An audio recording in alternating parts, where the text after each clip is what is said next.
Hey everybody, how are you all doing? How everybody be tonight? I hope everyone's doing good.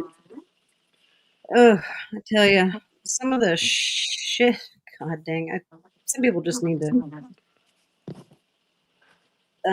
what's the word I'm looking for? Pay Log attention. off. Yeah, thank you, thank you. Hey Dodie, hey Lickety Split, Betsy's Tag, Plenty Pool, Love and Grace. Hey Graham. Yeah. Let's see. You want to start it? Hmm? You want to start? You said you had a lot to say tonight. I'll let you take the floor, hon. Okay. First of all, let me share this one screen. Um, I know you probably might have seen it a few times on other people's lives, but let's see. Now, did this share correctly? Okay, yeah, it did. Now, this is Shelby Shell's all of his arrests. There's 2 pages. These ones here are like when he was 18. A lot of I went through and looked at these. If you want me to click on them, let me know. But otherwise, they're a lot like burglary, um, theft, uh, things like that. The ones I wanted to show you are these two. It's this one. You know how Lisa Kay has lately been saying that Shelby Shell has never been accused or whatever of domestic What's up, violence? Freestyle? This one here was March 1st, 2007. It says, number one, assault for fourth degree domestic violence with no visible injury, fleeing and evading police, resisting arrest, menacing, disorderly conduct, first degree, and escape, third degree. But right here, you know, he has been accused of assault of, domestic violence. And that one, this one here is very shortly after. This one here is September 8th, 2007. Oops. Assault, domestic violence causing minor injury in the fourth degree.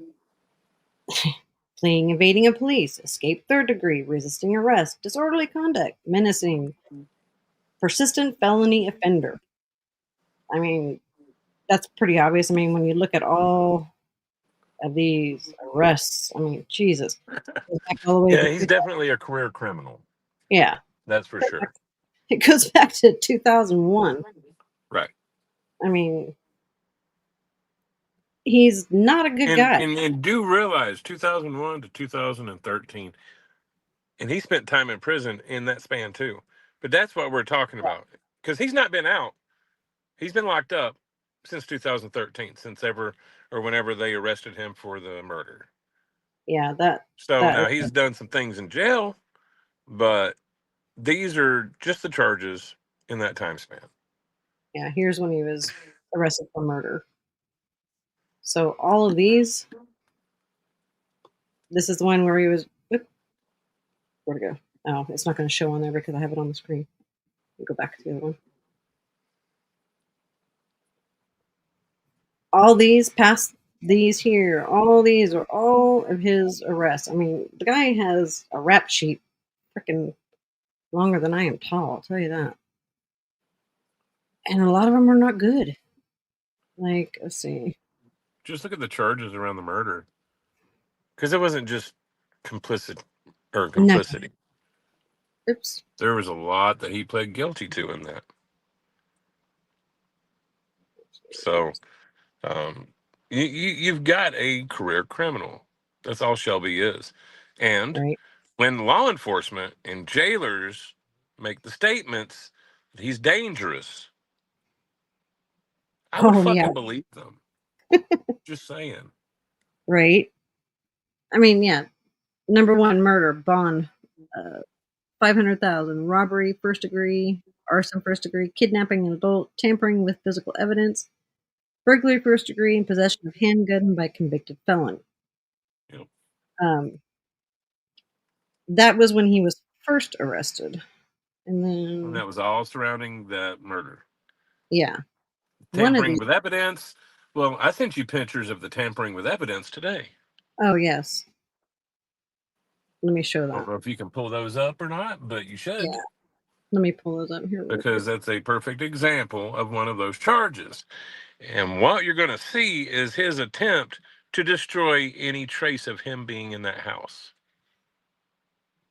Yeah. which is also one of the many things that he pled guilty to.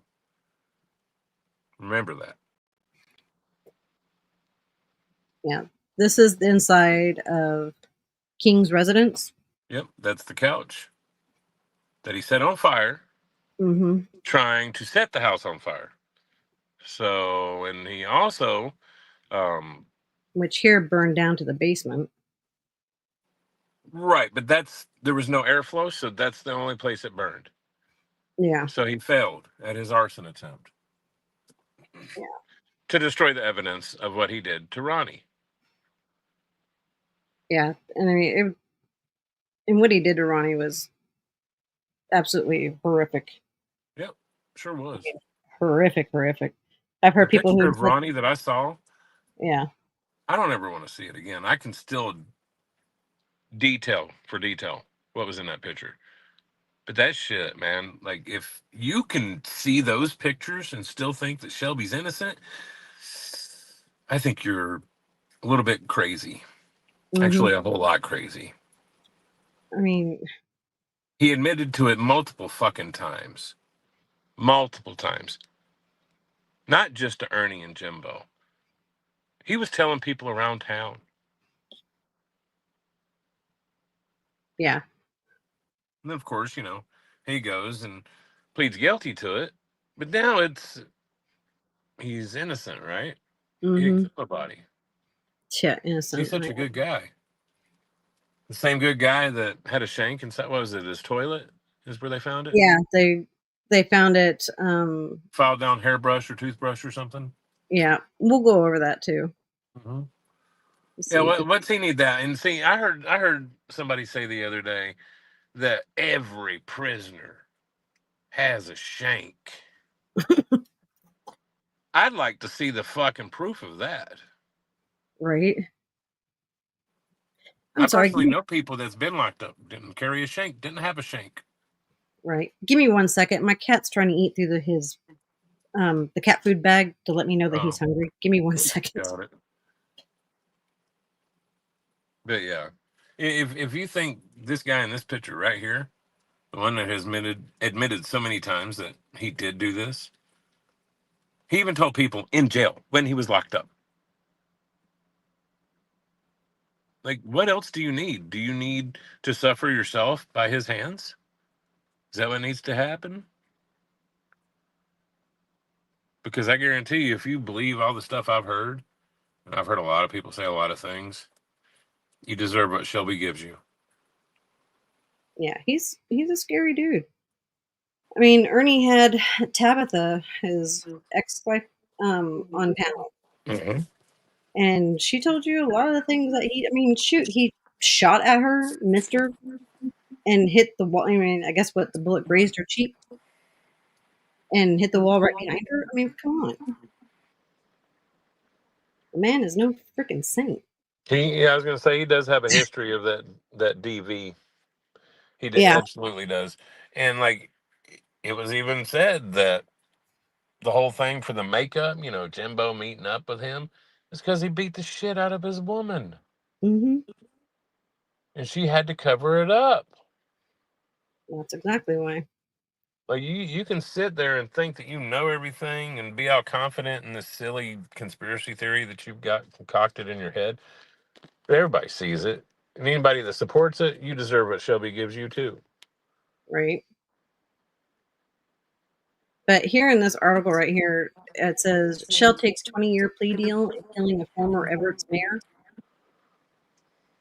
First paragraph says, in Everett, a man finally pleaded guilty today, Tuesday, March 10th, 2020, in regard to the murder of former Everett's mayor Ronnie King in 2013. 36-year-old Shelby Lee was in Harlan Circuit Court for final sentencing in the murder case and separate hostage situation that happened on March 8, 2014 at the Harlan County Detention Center. This right here is when he held a couple of the guards hostage. Right, Kemper? What's that? I said right here what I have highlighted about the separate hostage charges situation in March 2014. Okay. I can't Um, see it. I can't read it. oh, It's too small for me. okay. Well, I have it highlighted. It says murder case and separate hostage situation on March 18th, 2014. And that happened at the Harlan County Detention Center. That's when he held the deputies in, well, here. Shell took a 20-year plea on the murder charges and the kidnapping charges of two deputies at the jail were amended to misdemeanors, which I think is kind of really weird. While the incident in the detention center did not result in Shell getting out of the facility, he still held two deputies hostage during the incident. At 29, Shell was accused of killing and setting the home on fire February 2013. King's body was found in the burning house after a forensic examination. It was found that he died of a single gunshot wound to the head. Shell has been charged with murder, robbery, first-degree burglary, first-degree arson, first-degree tampering with physical evidence, and lodged in the Harlan County Detention Center under $1,000,000 and $10,000 cash bonds. In March of 2019, after a hearing was moved to Bell County Circuit Court, Harlan County Circuit Court, Court Judge Kent Hendrickson declared the murder case a mistrial when the jury came back with a 6-6 count. I think that's it for that.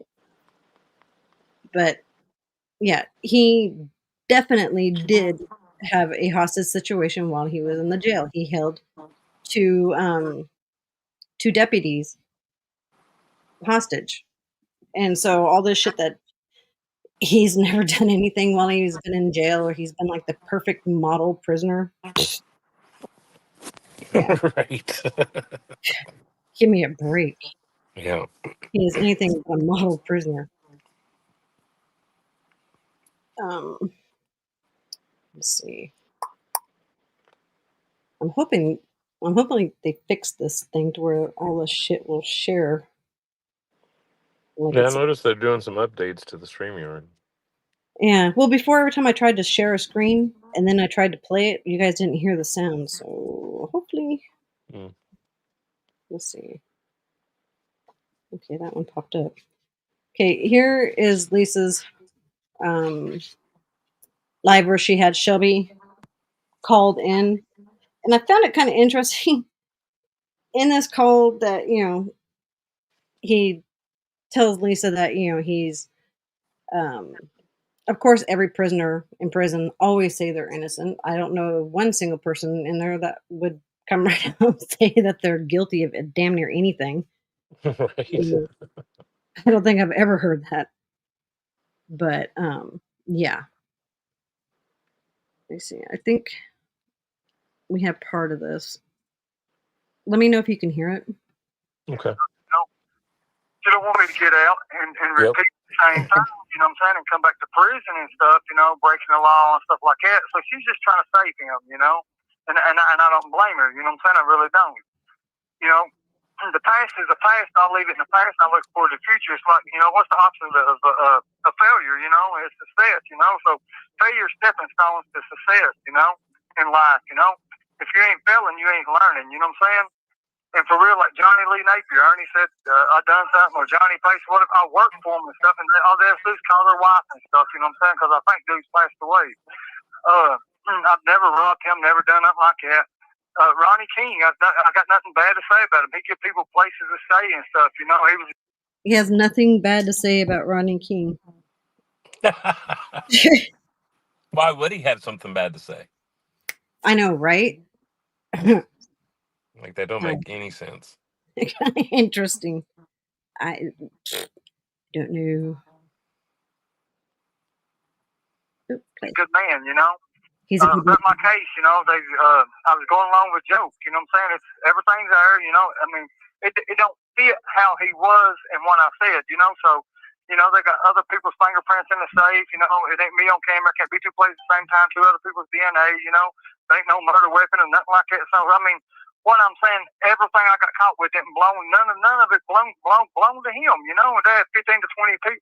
It's in my motion discovery. All I do is go through you and get it, you know. I know. I'm never gonna say nothing. My little girl and stuff, you know. Don't.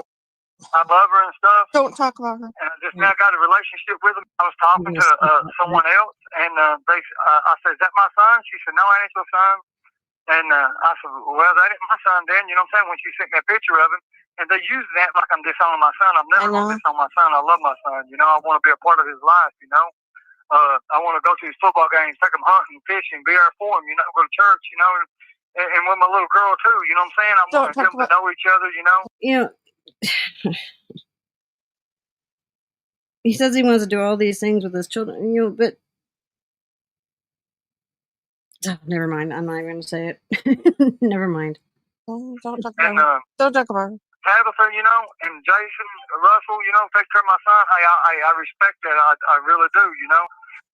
I mean, I got a bad past, robbing, stealing, and stuff like that. But that's when I was a kid, when I was on drugs and stuff. You know, it's unpretty, but that's what made me. You know, it's like a song Jelly Roll. You know, but that's what built me as a day. You know what I'm saying? Today, you know, and other stuff. You know, if you want to tell them, it's up to you. You know, about what's going in court and what's going on. I don't know if you want to tell them or not, but any day, you know, I know. Everything's good. Now, what is he trying to insinuate here? That he's getting another court date? I thought once you pled and you took a plea deal that you pretty much, any chance of appeal, you just pretty much thrown away. Am I wrong or am I right? There is zero appeal when you plead guilty. Yeah, that's what I thought. Innocence Project, what can they do? He pled guilty. There was no mistrial. There was nothing like that. There was a hung jury on the first one. He pled guilty on the second one because he knew he was going to get fried. Right. He's lucky he's half retarded. Otherwise, he'd have gotten death penalty. Yeah. That's the only reason he didn't, is because his IQ is too low. Right. You know, it's up to you though. If you want to tell them, you know, they can call you. But you know, about that signature about me getting out, you know, I mean, or whatever, you know what I'm saying, or you know, new trial, whatever, you know, I mean, just because you're the one bought all the DVDs, you're the one that done everything, got my motion discovery, and I'm not gonna say nothing that ain't facts, you know, about me using the bathroom on myself and raping inmates. I've never done nothing like that. Look at my prison record. You know what I'm saying? I can mail you a copy of it if you want me to. His prison records. I mean, he's trying to say that he's never done any of the things that. Right. He's trying to prove that he's some kind of good guy when he's not. Right. That's what he's trying to do. And which, of he's course, failing, just like his brother does when he tries to. And of course, Lisa's believing everything that he's saying, that, you know, he's this good guy, and all of these accusations while he's been in jail or prison are all false, blah, blah, blah, blah. I don't know. Yep. It's pretty sad. Pretty sad. Open records request and get a copy and mail it to you guys, you know. They can't. They've never shown any proof of any of that. And women, I'm good to women and good kids, you know what I'm saying? I respect it. That's what makes the world go around, you know what I'm saying? Sorry, I was trying to drink and almost choked. I haven't listened to I missed part of this. He's good to women. Fuck, he beat up his. Yep, except for when he lays hands on them. Yeah. I mean, granted, I've never heard of him hurting any children, but shit, he tried to shoot the mother of his son while she was pregnant with him. What did he get away with? Because we know what he's gotten caught for. What did he get away with in his life? That's probably the better question to be asking, because you're probably going to find more.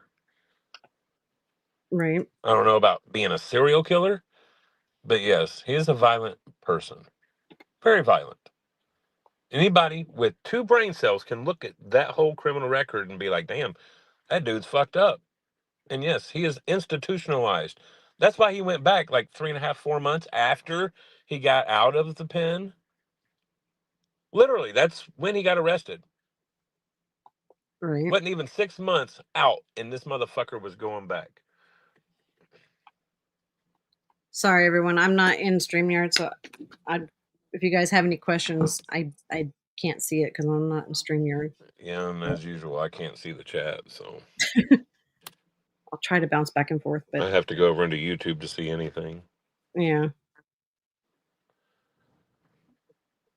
Oops. I don't sit and play with people's hopes and people's dreams and stuff like that, you know. And I just wish my brother would just put throw me underneath the bus and making lies up. You know what I'm saying? Like, because I don't understand where he's coming from. You know, I mean, I really don't want nothing else to do with him. You know what I'm saying? I'm done with him. I mean, I forgive him because you know God won't forgive me. You know, I just hope he finds a different lifestyle. You know, I really do. I mean, I don't know what else to say for real. I'm guilty of jumping around on the phone. That's it, you know. I wrote this letter to my mother back in the day, and you can look at my handwriting. You can look at every letter I've ever wrote. I know. He doctored it up. Now, that about the letters and stuff, I mean, I honestly wouldn't put past Ernie putting that comment about when he wrote that letter to his mom saying that he raped those men, he'd raped Jimbo like he did those guys in prison. I really wouldn't put it past Ernie for writing that. But to me, I mean, the handwriting didn't look much different than the other handwriting. So, but it's kind of hard to look at a blurry screenshot. You know what I mean? I can see that. Just ask her herself. You know what I'm saying? And plus, I've never killed nobody. You know what I'm saying? I know. All they do is look up the names and see. You know what I'm saying? Just do your homework yourself. You know, look up things and ask people. You know who they're talking about. Just go around and ask them. You know, because I've got nothing to hide. You know what I'm saying? If they get to know me, it's like a book. You know, you can't judge a book by its cover. You know what I'm saying? You got to get to know that book. You know, you got to get inside of that book. You know, it's like you, Lisa. You didn't even know who I am, who I was, or nothing, and you took a chance, and you sent me some money, and I respected that. You know, for some hygiene and stuff like that, and look what come out of it. You know what I'm saying? Yep. I mean, you got a soft heart, you got a good heart, and you're a good person. You know, I wish people would get to know you a little bit better. And see, that's what, just like Ernie, he and Shelby are one and the same. They like those soft-hearted, women who like to donate and like to give money. That's right up their alley. So, I mean, Lisa K, you've got to realize you're falling into, their lovely trap of the type of people they like to attract, easy to manipulate. Right. I mean, you've got to see that. You know what I'm saying? And give you a chance because you really are. You're a good person. And you love animals. You're just a good-hearted person. You know what I'm saying? All the way around the board, you know? But I've got nothing to hide about nothing. You know what I'm saying? I know. You know? Oh, I yeah. mean, whatever they That's want to okay, know Shelby. or Keep lying, buddy. or something like that. What was that? I said, it's okay, Shelby. Keep lying, buddy. Yeah. I still love you.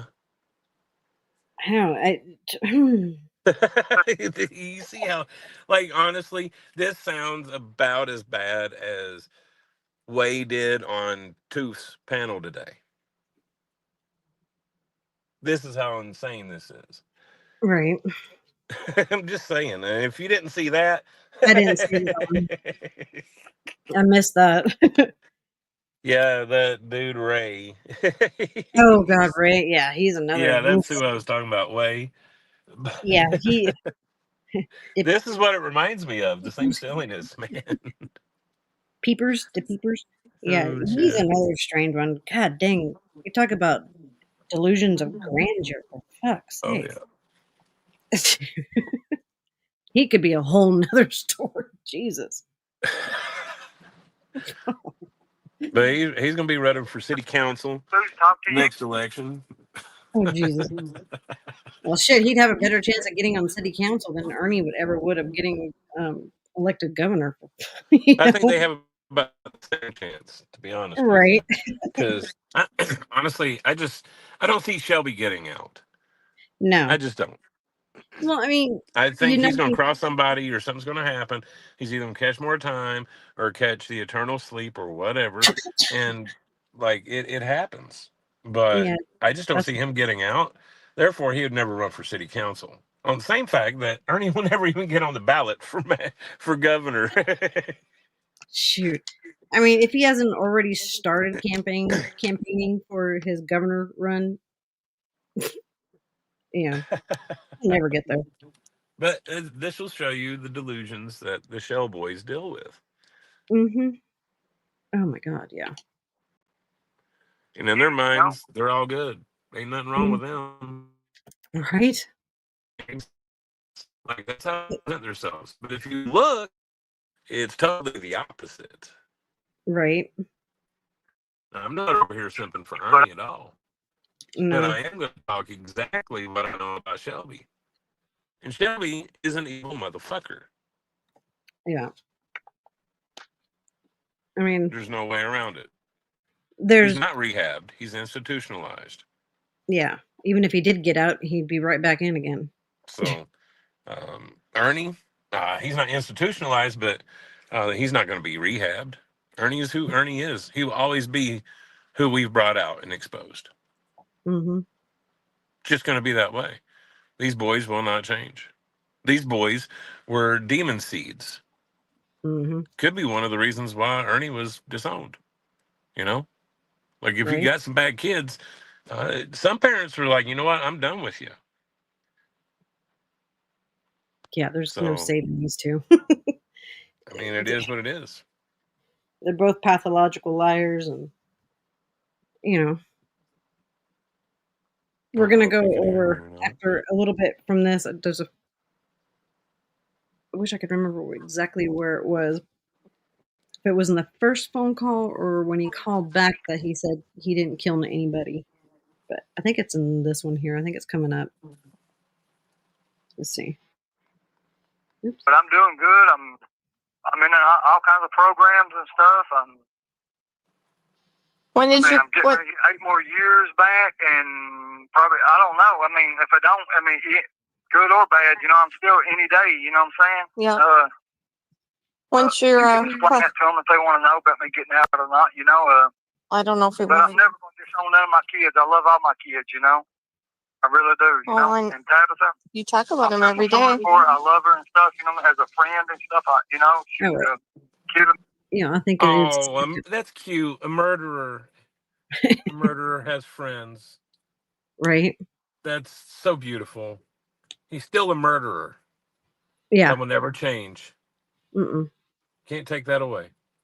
He admitted to it. Right. He wasn't wrongfully convicted. There is no Innocence Project getting involved. There is no appeals coming. Just ain't happening.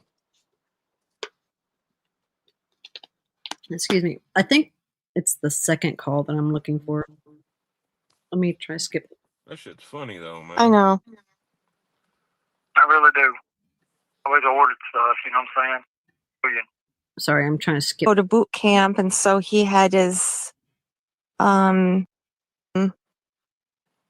will be recorded and may be monitored. If you believe this should be a private call, please hang up and follow facility instructions to register this number as a private number. To accept this free conversation now. Do what now? That was my fault. I accidentally disconnected us.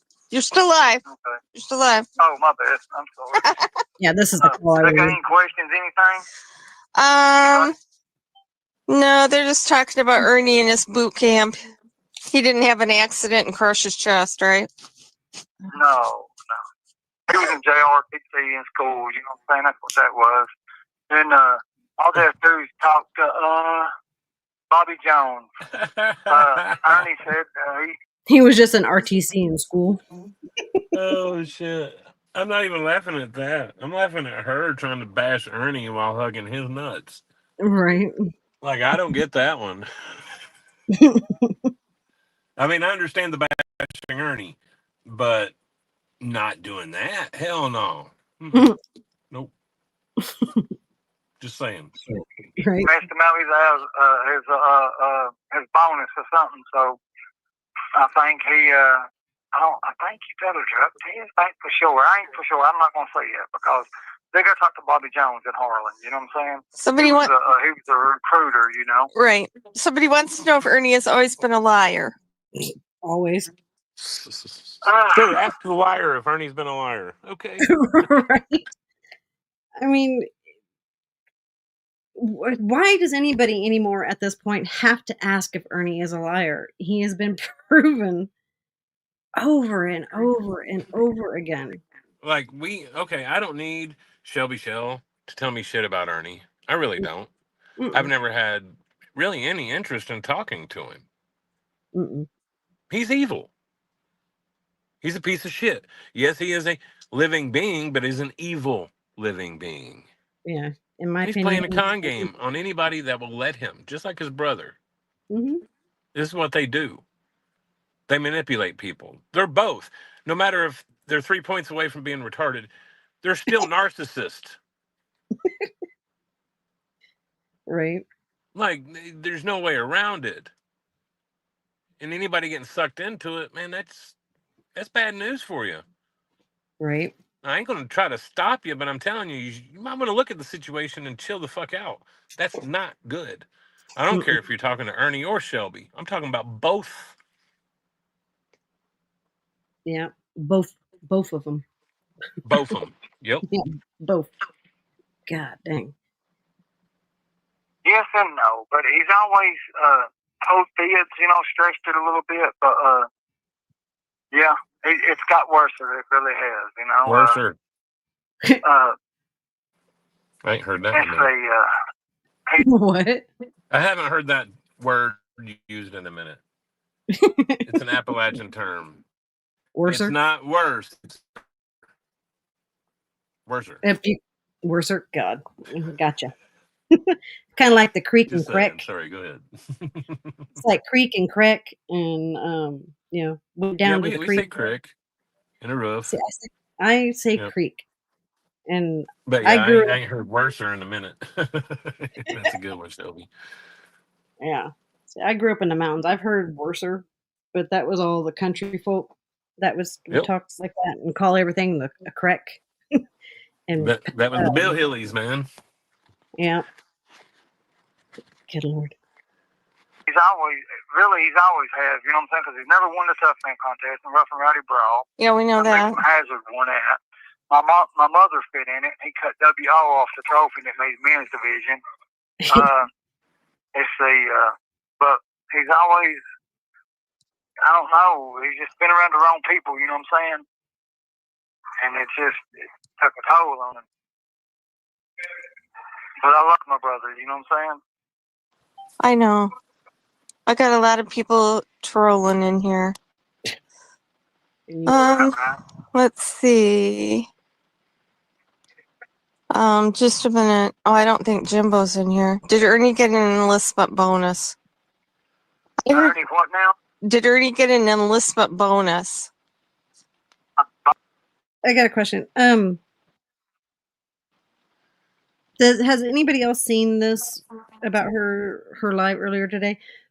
I'm trying to remember. There was a point in this whole thing where he said that he did not kill anyone. He, is innocent of everything. I'm trying to remember. Does anybody remember if it was the first phone call or it was this second part of it? He said these same things to Not Today, right? Oh, yeah. That. It was all a joke. He didn't kill nobody. Blah, blah, blah, blah, blah. Mm-hmm. Yeah. I mean, it's almost like deja vu with Lisa, believing. I mean, back to me talking about him and Ernie being so much alike. Same patterns, same lies. Oh, it was the first call? Did he already? No, I don't remember him saying it. Shoot, did I miss it or did I play it?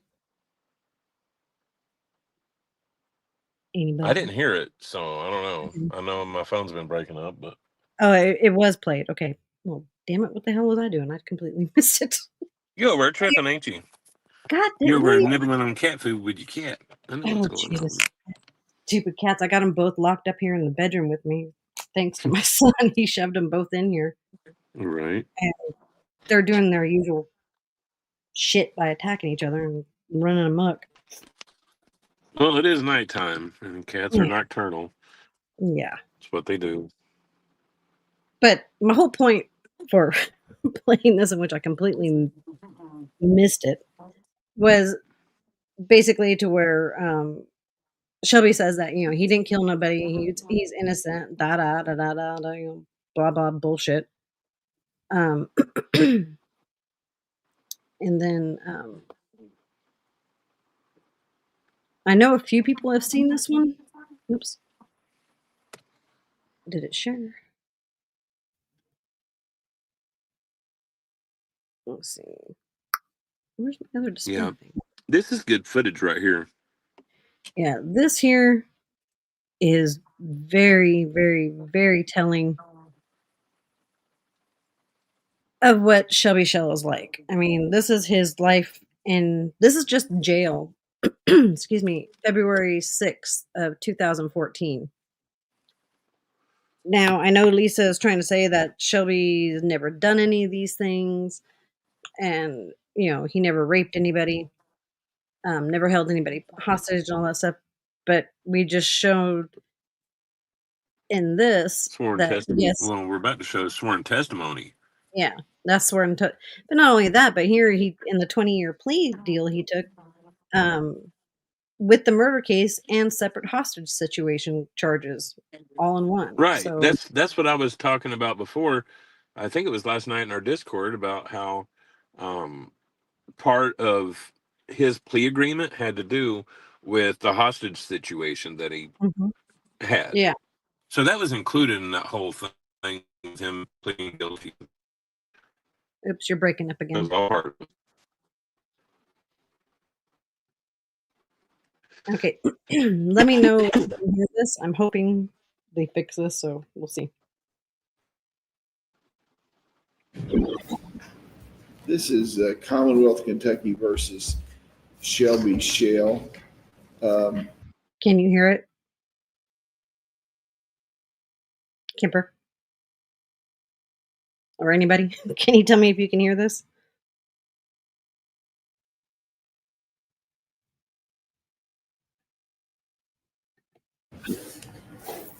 There's several motions to be heard here today. Is your name Shelby Shell? Yes, sir. What is your date of birth? 1793. Okay. And what are the last four digits of your social security number? 407. Thank you. 7400. Okay, that's good. Okay. We might want to clear council table here. So, Mr. Shell, you have a few minutes. We have today. I've read the allegations in this motion, but who's going to argue this motion for the defense? This arguing that one, Your Honor. Counselor, you won't come up here and just argue it, and I've got it in front of me. I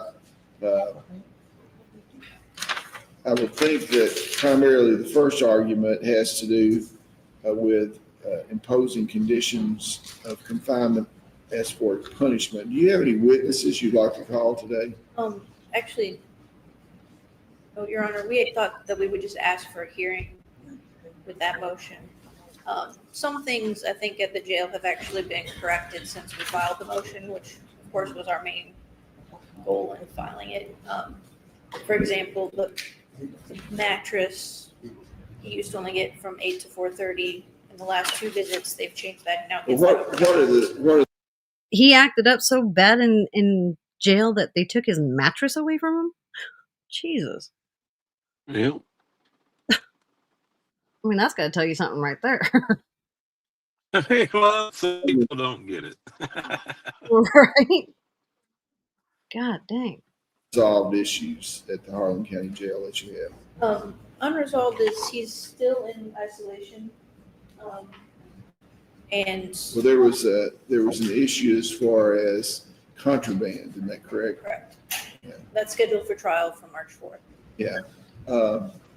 Have you subpoenaed anyone from the Harlan County Jail to be here? I haven't, I believe. the Yes, we Commonwealth did. had We said they had would have Sergeant a Derek Moore here from the Sorry. Harlan County Detention Center with the documentation. That Sorry, I called it a jail. That's just like calling you a turnkey, isn't it? So it's kind of. I remember I had a jailer of Grayson County. They have a large jail. It's almost a prison in Grayson County, and This judge likes to tell stories. Good Lord.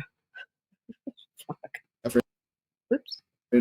was a jailer there, and I called him turnkey one time, and he took offense at it because he thought that was unprofessional to call him a turnkey. So, okay, if you don't have any witnesses, you've made these allegations, and since it's a matter of constitutional issue, I'll pass it on over to the Commonwealth if the Commonwealth wants to call a witness to respond. But so before we do that, let's kind of try to narrow the issues down so that we might be able. The solitary confinement that you allege is still an issue. The physical restraint during visitation, it would still be an issue. Is that correct? So about at this time, he has been in jail for almost, well, just a few days short from a year, correct?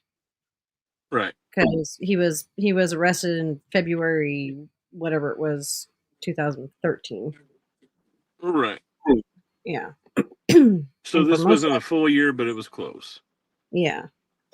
And he's been in pretty much solitary confinement, sounded like. For a good section of it, anyways. Yes, sir. The lack of recreation, I believe that's still an issue. a denial of freedom of religion as far as having an access to the Bible under this will be the first ruling that I've made under the Religious Land Use and Institutionalized Prisoners Act of whatever year, and the United States Code annotated. And then you have a regressive grievance issue as far as what the protocol is for filing complaints in the Harlan County Correctional Institution. Is that correct? That's correct. Although Is there any other issue besides that? most of the grievances have been handled. I don't think we have any new issues. No, Your Honor. Okay. Okay, now you still claim that all those are, that they're under the case law, that you believe that the confinement that your client is receiving is in effect punishment instead of holding. Is that what your issue is, right? Yeah, the defense thinks that this is punishment and everything, but wait till you hear the officer get up on stand and give his testimony of what they were dealing with Shelby Shell in prison, in jail at this time. I mean, good Lord. I'm amazed they didn't have him hogtied into a corner all the time. Oops. Right. Yes, Your Honor. Okay. The Commonwealth want to call a witness? Yes, Judge. Okay. We call Sergeant Derek Moore from the Harlan County Detention. Sergeant, you want to come around? I don't usually put the witnesses over there. You want to raise your right hand, Sergeant? You swear the testimony that you're about to give is the truth, the whole truth, and nothing but the truth, so help you God. I do. Please take a seat, Sergeant. State your full name, your rank, and your official capacity in Harlan County. Administrative Sergeant Derek Anthony Moore, Harlan County Detention Center. Please proceed. Thank you, Judge. How long have you been at the Harlan County Detention Center? Just shy of 5 years. Are you familiar with the inmate Shelby Shell? Very aware. Did you hold the position that you hold right now when Mr. Shell first came into custody at the detention center? Yes. And are you aware that Mr. Shell's filed a motion alleging several violations? Was made aware last Thursday. Okay, so have you seen the motion? I have. Okay, now I will go over with you some of the specific things. I'll just question you. I've actually numbered them in our response. First of all, can you tell the court where Mr. Shelby Shell is housed now at the detention center? Mr. Shell is housed in P1, which is actually a medical unit. It's self-contained, has its own bathroom, its own shower. So he's self-contained inside the cell in P1. So that is solitary confinement? It's an isolation cell we had in the past used for people under medical watch. And since certain incidents with Shell, we've had to make it his permanent housing. Okay, could you go into those incidents? Absolutely. Yeah, now pay attention to these incidences that they've had with Shelby Shell and why he's been put into this solitary confinement cell. March 17th of 2013, Mr. Shell has 22 incident reports. The incident reports range from sharpening a black. Oh my God. Thank you, Kim Louise. I get to play my little thing. Hold on. Oh, shit.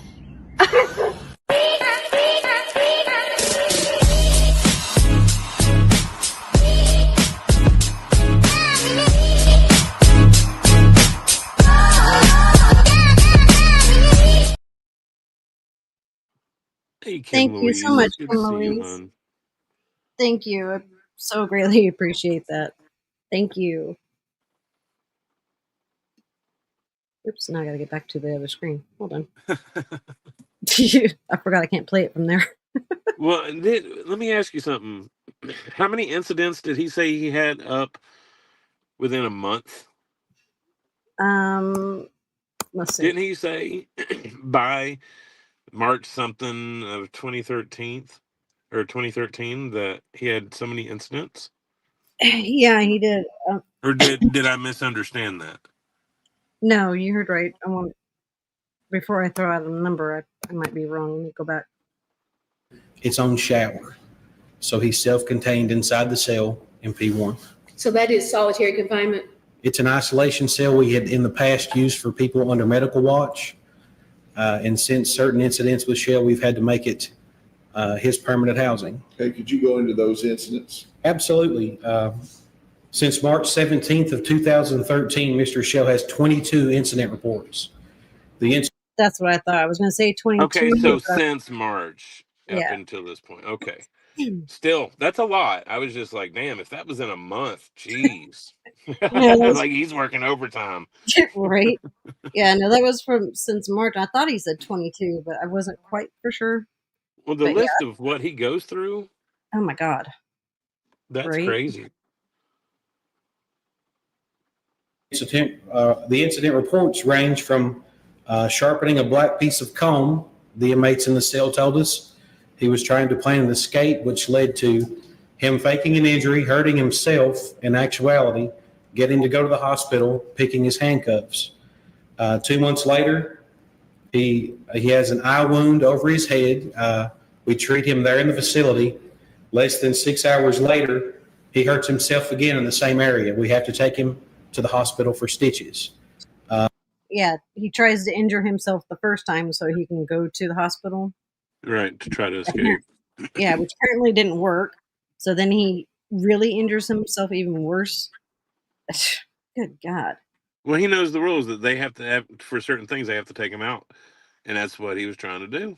Right. It's just that manipulation, that narcissism.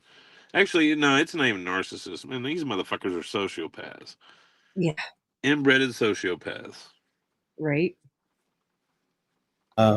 We did so with very great caution. And from that point on, it got worse to the point where we've tried to put Mr. Shell in many areas of the jail. We put him in a cell with inmates with similar charges. Then there was an incident on 7/16/2013 where an inmate has allegations that Mr. Shell tried to sexually assault him. Yeah, this is less than 5 months after he was put in jail. An inmate said that he tried to essay him. I mean, good God. We separated the two. I'm a pre-investigator for the jail, so I began an investigation. We have two other investigations by two other inmates. We moved him from that cell to a general population cell that held 20 inmates, hoping that there'd be more eyes on him and we'd have better luck with him there. While in that cell, two other inmates alleged sexual assaults by Mr. Notice how he says they put him in a general population cell so there'd be more eyes on him, keep him in check. He still tries to essay two additional inmates. I mean, the guy's, in my opinion, an animal. I mean, good Lord. He's evil. Mr. Shell. Yeah, he is evil. Yeah. Through and through. It's definitely not normal, not anything that you can rehab. Like, for the lack of better words, the motherfucker's feral, man. Rabid. Like, The whole Shell family. that's I mean, real. especially That's the why Shell, they got him in a cage by himself. right? Come on, man. For real. Bullshit, y'all, for real. We discussed the matter with Let me tell you something. Get him, Judge. alleged sexual assaults by Mr. Shell. That's bullshit, y'all, for real. We discussed the And then there's Shelby yelling out in That's court. bullshit. That's Bullshit. bullshit. I don't see any reason why this officer here would have anything or I don't any know if you're reason. muted or not or whatever. Am I muted? Or can you not hear me? Maybe not. I don't know. Maybe I'm messing up. It must. Anybody else hear me? Testing. Anybody chat able to tell me if y'all hear me? Yeah, it's you, Kemper.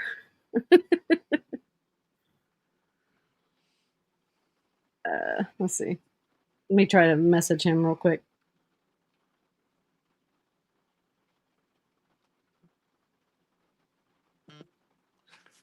Okay, good. Thank you. You guys can hear me.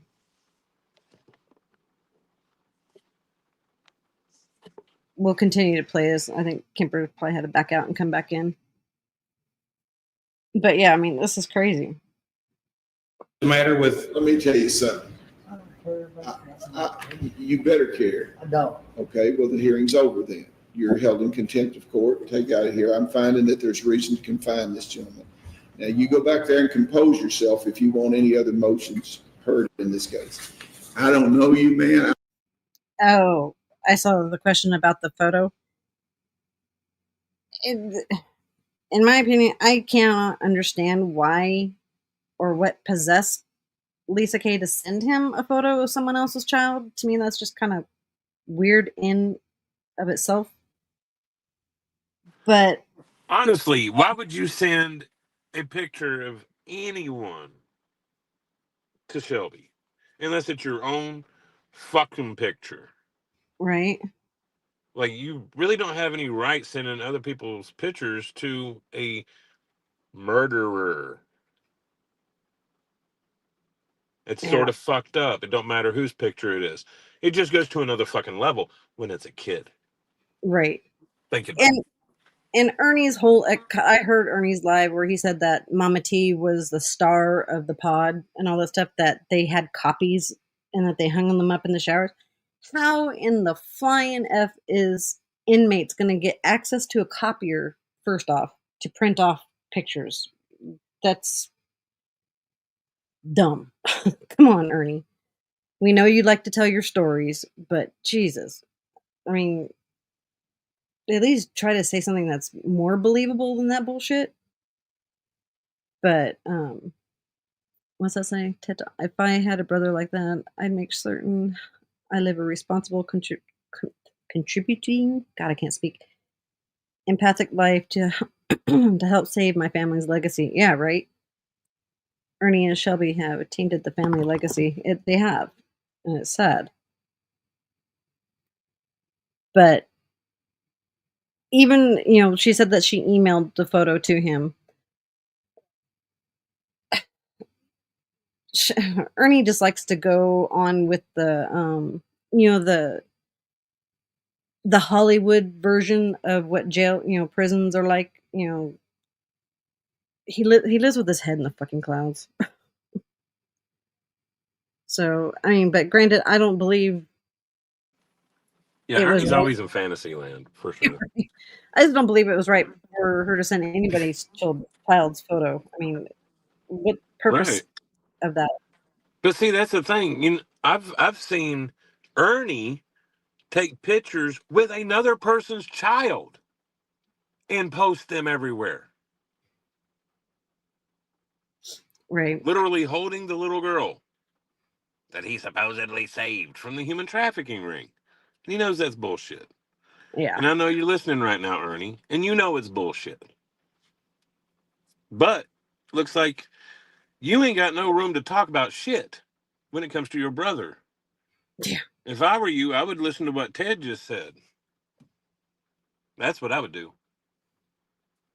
Because you got a lot of making up to do. Not Right. just for Shelby, but for you too. Okay, let's go back to this. I don't have anything against you. You don't know whether I'm going to believe him or not believe him. I'm here to make sure your rights are protected. That's why I'm here. I'm here for no other reason. I came 2.5 hours over here to do that. So you just need to calm down a little bit and be quiet. Okay? All right, Your Honor, I'm sorry. Okay, that's okay. We'll go on. But, if you want us to continue, you have your opportunity to testify about this if you want to. And I will confine what you have to say just to your confinement, not about the charge under that, so it won't prejudice you any, okay? If you want to do that. We get along, you and I have no reason not to, okay? Understand that. Okay, now let's continue the thing. And notice I say they're allegations, and being a pre-investigator, I investigated.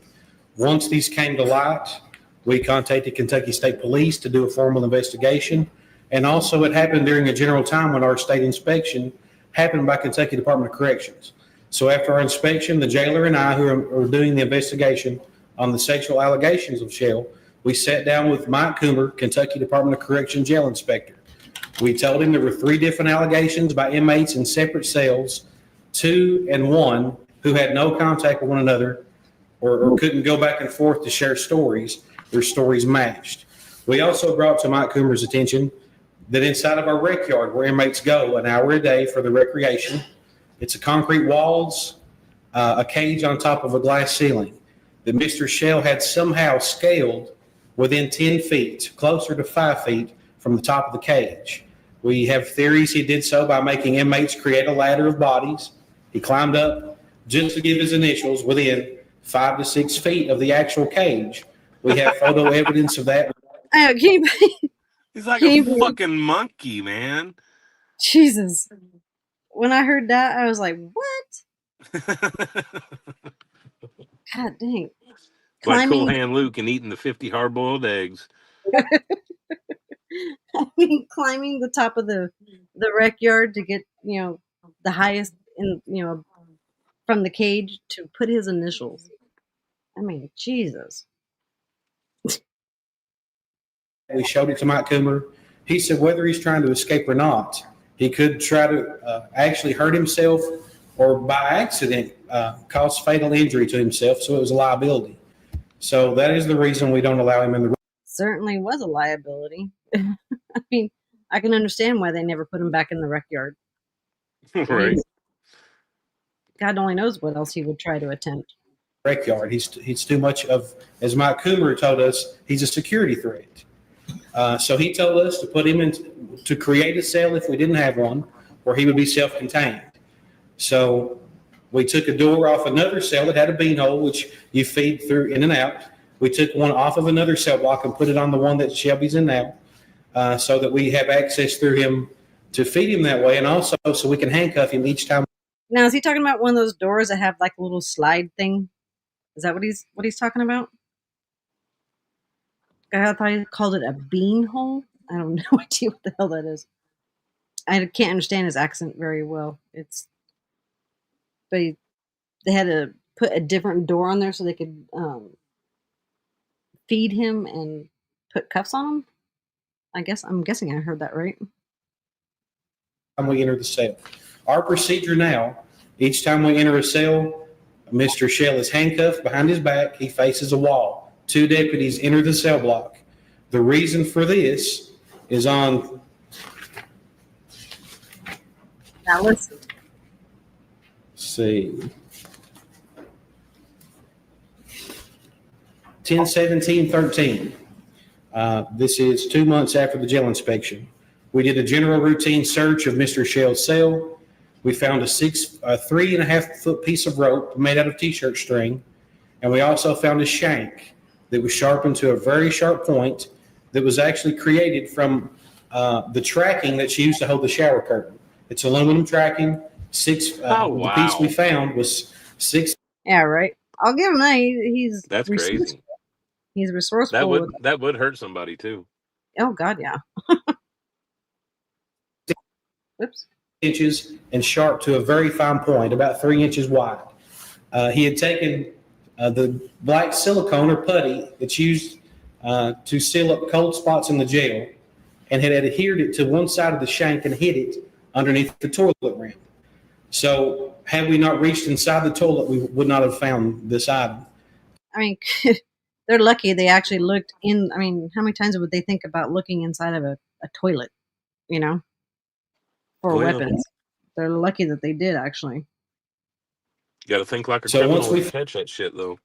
Right. And there's not really that many hiding spots in a jail cell, especially for something flat like that, because like what he's talking about, like it's just a little aluminum piece that's hold your damn shower doors in when you roll them closed and opened. Yeah. So he just took that and filed it and made something he could hurt somebody with. That is an intention. That's what that is. Mm-hmm. Found the item. He became a very severe threat. We called Mike Coomer again of Kentucky Department of Corrections. He said you have no choice but to leave Mr. Shell in that cell. Sergeant Moore, let me interrupt you for a second. Yes. The sharpened shank and the rope made out of T-shirt, do you have photographs of those that you took? If so, I'd like to mark them. And Sure. Give me just a moment.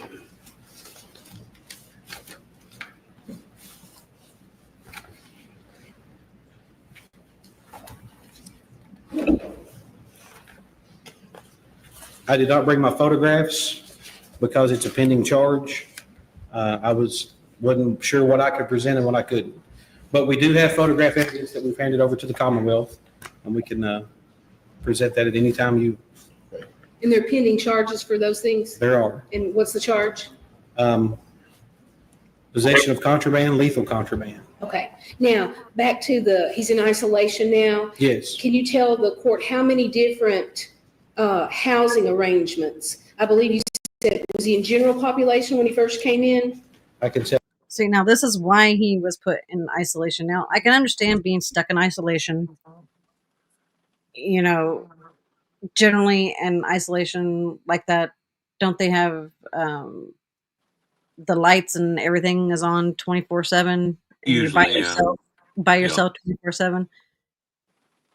But you gotta listen to it. I know he talks about that cell, and they originally had it for people that were on medical watch, which is 24-hour surveillance. And to have surveillance, you have to have the lights on. Right. And the reason that he was put in there was because of the things that he was doing in the other jail cells, being a danger, I guess trying to essay other prisoners. And they'll explain it here, but I mean, I can see why they put him in an isolation, because not some normal stuff that he was, doing out there, crying out loud. Tell you exactly in just a moment.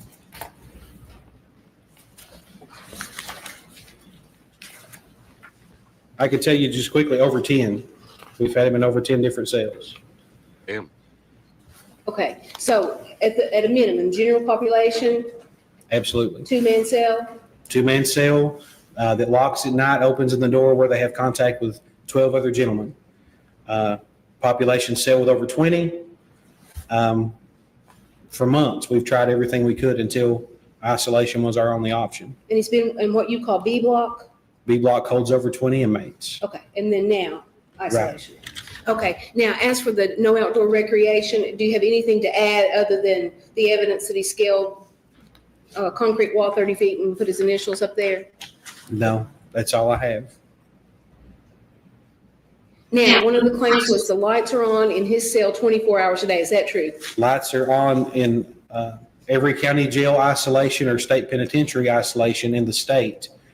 So video cameras can monitor everything that happens. Is that a requirement that the inmate be videoed? It's a general policy. Now, this did she say that they were no longer challenging the fact that he only had a mattress certain hours? Yeah, but there is the issue of physical restraints during visitation and privacy during visitation. Yes. Okay. Is it true that Mr. Shell is handcuffed during meetings with his attorneys? He has been, yes. Okay, what's the reason for that? For the safety of anyone who comes in contact with him. We've had a lot of threats by inmate Shell throwing feces and urine on our guards and telling us if he was going to court, he'd have to go in a restraint chair. And for any of us coming in, not to be the first one in through the door. And I mean, this is not model prisoner behavior. I mean, to sit there throwing that type of shit at guards and then saying you don't want to be the first one in here, threatening, personal injury to the guards. I just don't get where Lisa basically is trying to just cover up for all this shit, saying that Shelby is this good person and, he's in there falsely. It just doesn't make sense to me. no, that was said 2 days after we found the shank. So we find Mr. Shell with our 22 incidents, not from the day he came, but I'm saying over a general accumulation of events, we find him very dangerous. And anybody who comes in our cell, we want to make sure their safety. That's part of our job, is to make sure they're safe. So we do it for the safety of counsel, even those representing Mr. Shell. Yeah, let me ask a question here. I see if you notice there, Mr. Shell is writing. Is that the kind of restraint you have him under? There's some complaint that he couldn't write when the kind of restraints. Can you put him under restraint sufficient that he could still be able to write? Many times, no doubt, he was handcuffed behind his back, according to the incidents we had surrounding when counsel would come. So I would agree, yes, his hands have been handcuffed behind his back many times. You have restraining devices that would leave him enough opportunity to write notes? Absolutely. And I would like to add, if counsel would have ever brought to our attention, we would like Mr. Shell to be unshackled or handcuffed during our visit. We would have accommodated it. We actually, the jailer himself, spoke to defense and told them he thought it was best if Mr. Shell was restrained during the meeting, and she agreed. The issue had never come up. If it had, then we would have done so. Okay. I mean, it sounds to me like his counsel even kind of agreed that, not to mess around and have him handcuffed and stuff. I mean, I don't know. I wouldn't want to be in a closed situation with him. Say the wrong thing, he's going to flip the fuck out. And God only, it's a small room. I wouldn't want to be caught in there. Right. But I mean, you got to think about this realistically here. His past behaviors and stuff has not shown him to be, what's the word I'm looking for? Trustworthy, feel safe around, I guess you would say. I mean, granted, between this time now in 2014 to now in 2025, yeah, maybe he has actually done some growing up, which I sure hope to God somebody would had, by now, and has learned to not have these types of behaviors and stuff, because it doesn't sound like he's in an isolated cell or anything now. But at the time before, I mean, that's a lot of fear. And how about the confidentiality? Is Mr. Shell, does he have confidentiality during the attorney visits? Well, there's no audio recorded inside the cell, just video. We can see. We can't hear what's said. And the deputy being outside the door isn't to listen to what's being said. You're listening through a 3-inch steel door. It's there in case someone makes a cry for help. We can have someone there as quick as possible. Did you know that there was a complaint about a deputy being at least close by during the attorney visits? Not until I received this paperwork Thursday. So what's the jail's position on that now? If we would have to look it over and try to figure out the best thing to do. There is a camera observing the cell. If that's what defense feels like they would like, that's enough, then we would look at it as a consideration. But their safety is our number one concern. I suggest anybody you waive that on, you have them sign a waiver on it before you. Absolutely. Okay. But there is no audio. It's just the visual. Just visual. Okay. Now, the religious issue. Prior to you reading this motion, Mr. Shell ever requested a Bible or any other religious materials? Prior to me receiving this paperwork Thursday, Mr. Shell had never requested a Bible. We had signed statements from every supervisor that works during the week, during the day, the captain, myself, and the jailer. If a request was ever made, if an inmate's in any kind of cell, they can write a letter. No, I got a quick question. When was it that he was accused of having made a paper gun? What? Remember, he trying to think of when it was. Was that when he held the 2 guards prisoner, or what? He had a gun, a paper gun, where it's paper that's dried and where it's really, really hard. I don't really know the specifics on that. I'm assuming that must be after all of this. It's like I could see why they wouldn't give him anything paper, for fuck's sake. Request on a general piece of paper. The piece of paper is sent to us every morning. We get 13 to 25 every day. So we have 10 business days to answer the letter. We do our best to do so. In all the time that Mr. Shell has been incarcerated, he has never once requested a Bible. I also looked through all the grievances he had made. Never once was it mentioned. But the day that we received this paperwork last Thursday, the jailer said, okay, we'll accommodate it because now it's been addressed. So Lieutenant Dan Howard and myself went to Mr. Shell. I listened as a witness. The jailer thought the best thing to do is let Shelby have the Bible when the breakfast is served in the morning and taken back when lunch is taken. Or he can receive it when lunch is passed out and it taken when supper is passed out. Mr. Shell agreed from lunch to supper. He received a Bible that day. And before this Bible issue, did he have any other books or materials in the cell with him? Legal materials, his legal paperwork. Did he have a green book like this in his cell before you got the complaint about the Bible? Yeah, absolutely. He has that now. If a man wants like a softback Bible, or it has the same kind of cover on that, like Don's, there were these like Good News Bibles and other things like that. I mean, what's the problem with letting him have a Bible 24 hours a day if he wants one in there? It can be looked into. He just wanted to ask him if it would be okay to have it, which lunch to supper is 12 to 6. That's 6 hours. Well, the light's on all night. I'm sure he doesn't have much to do the rest of the time. I don't know whether he's going to use the Bible or not, but I really don't think if anybody requests a Bible, if it's not a hardback, that there should be reason giving him one. So and the only other apprehension we have is paper when wetted can be formed. The handle to the shank that he made was made out of paper, wetted and formed. It could be made out of KRS, though. Absolutely. You trade them out sometime. I'd say the Bible might do more good than the KRS. Absolutely. And the only difference is that book is logged every day who has it. See, that's one of the reasons why they don't want him to have any sorts of paper in there, because he was making weapons and shit out of them all. And that was my point earlier. So if another inmate requests it, we know where it is. Okay. So a daily log is kept on the law book. Well, I don't think that, okay, I'll make a ruling on that in a minute. Okay, is there anything, I think you've asked sufficient questions to satisfy me. Defense counsel, you want to briefly inquire of the witness? Yes, briefly. Or I hope it's briefly. Just to check, how long has Mr. Shell been in solitary confinement? Give me just a moment.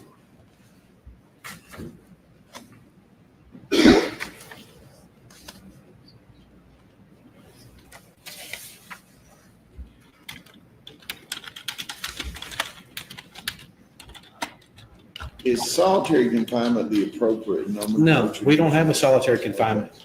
We just have a cell that we keep Shelby in that limits his access anywhere else in the jail.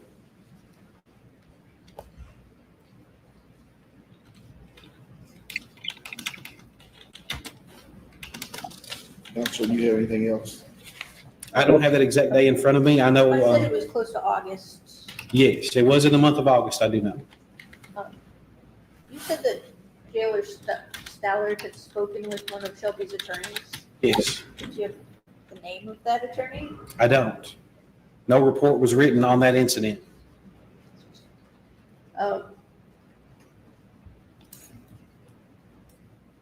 Yes. You said you had 22 incident reports. Are those from this current Yes. stay? But he's had previous incidents at the jail? Yes. And I'm sure the jail remembers what that was. What was that? What was his previous incidents? There's so many. I have a copy of each one here present today. Before that, I'd have to look back in the file. There's many, including a group effort of a cell flooding back years before I worked at the jail. You're aware that jail or former jail staff had charged him with riot or criminal mischief or something? I believe several inmates were charged, but that was before my tenure.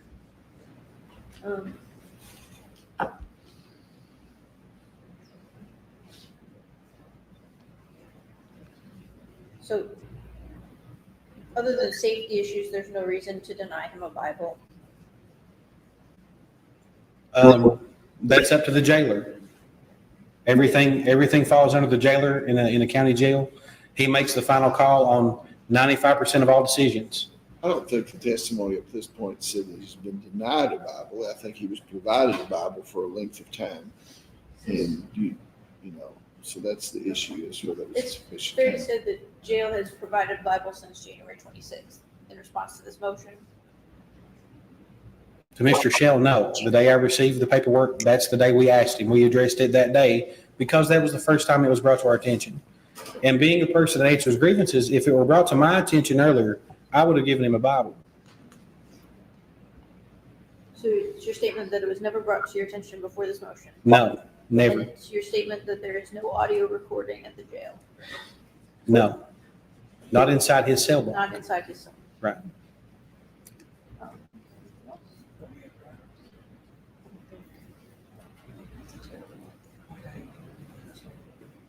That's all Shelby's doing. Those are all the questions today. What's that? What was that, Kimber? I just don't have any sympathy for him. No. He took a person's life, man. Right. I don't care if you got to sleep in a cell when the light's on 24/7. Don't care. Don't care if you can read your Bible or not. I don't care. Yeah. I don't care if you got to sleep without a blanket.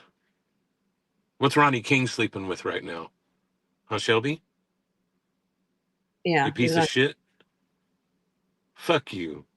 I mean, not only that, I mean, even though he might not have, quote, charges of domestic violence, but he has been arrested for it before, which clearly states that he has, some massive anger issues. And not only that, Jimbo said that they went to go meet him to give him makeup for his girlfriend at the time. I think my thing's messing up again. Can you not hear me again? Okay, it's back now. Okay. Sorry. Okay. I was just saying, he has domestic violence charges, even though granted he might not have any convictions of it, but he has, two charges, two different times on him for domestic. We know he's got some massive anger issues.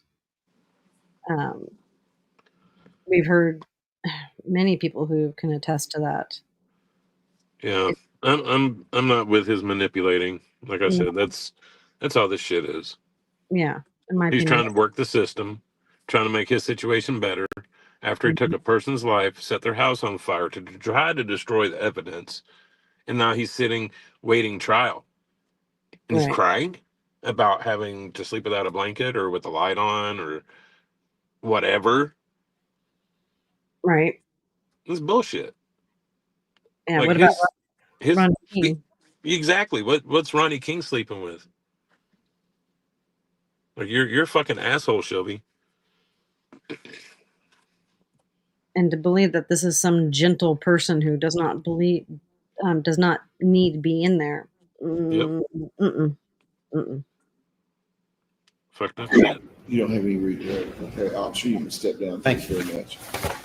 Okay, you have any argument that you'd like to make on this? You want to call any witnesses? I believe Mr. Shell wants the opportunity to address the court. Okay, now I'm going to have to, Matters only. Mr. Shell, you come up here if you want to take a stand. Thank you, sir.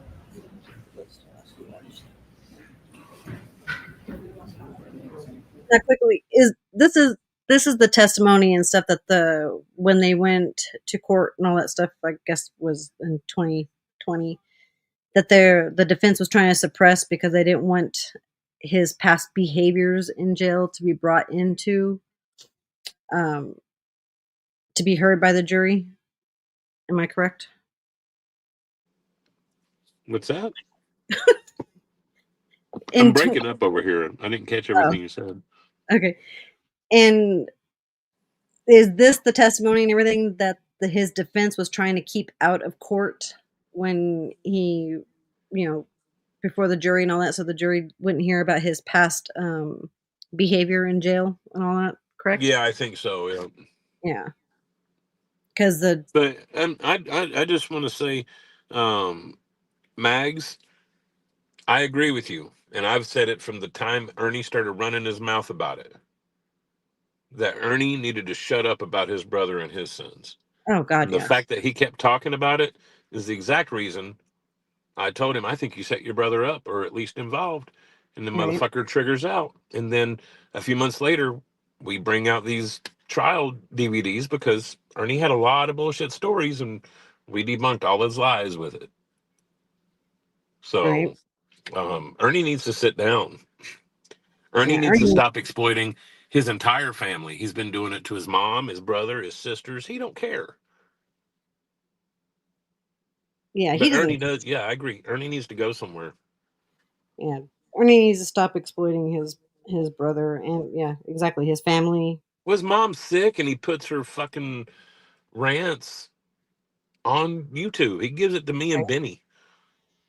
Well, I Like, mean, you know, last night Ernie had Tabitha on his live, and yeah. this woman is terminal cancer, and he promises her a refrigerator, and then Katie goes live and says something about complaining about him buying her a secondhand refrigerator that she would buy him, or she would buy her a new refrigerator. So then he goes live and backs out of the whole entire damn thing, saying that now Katie can. It's like, dude, you're Well, exploiting he's got Tabitha. her on panel to talk about some very painful things from her past as Exactly. she is terminally ill. Exactly. I mean, the poor It's woman. fucked up shit, man. I That's felt what these bad. boys do. Both of them, they're the same. They They're don't the give. same. One's in prison, one is not. That's the Yeah. difference. They don't give a rat's ass about how they feel or Nope. if they're sick or whatever. As long as it's content for them, it's just disgusting. I mean, Ernie, back the fuck off, dude. Your brother is not content for you to sit there and try to mess with his what telephone and everything else that he's got going on in prison. I mean, Jesus. And then to bring up his ex-wife, and when she's terminally ill with cancer, you're a piece of shit.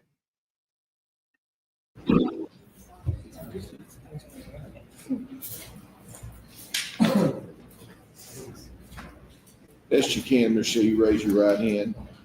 You swear testimony you're about to give us the truth, the whole truth, and nothing but the truth, except God. Yes, sir, I do. Okay, now, Michelle, I want to tell you that you are charged not only with the underlying crime, but evidently you're charged by the Commonwealth of Kentucky as far as some of the activity that you have been accused of in the jail. I want to remind you that you have the right not to testify against yourself. No one can make you say anything. Anything you say in this hearing concerning any activities which you might be charged with can be used against you in a court of law. Do you understand those rights? Yes, sir. Okay, and you talk to your attorney about this, and you feel like you've been fully advised of your rights before you testify. Is that correct? Yes, sir, Your Honor. Okay, Counselor, you can proceed. There are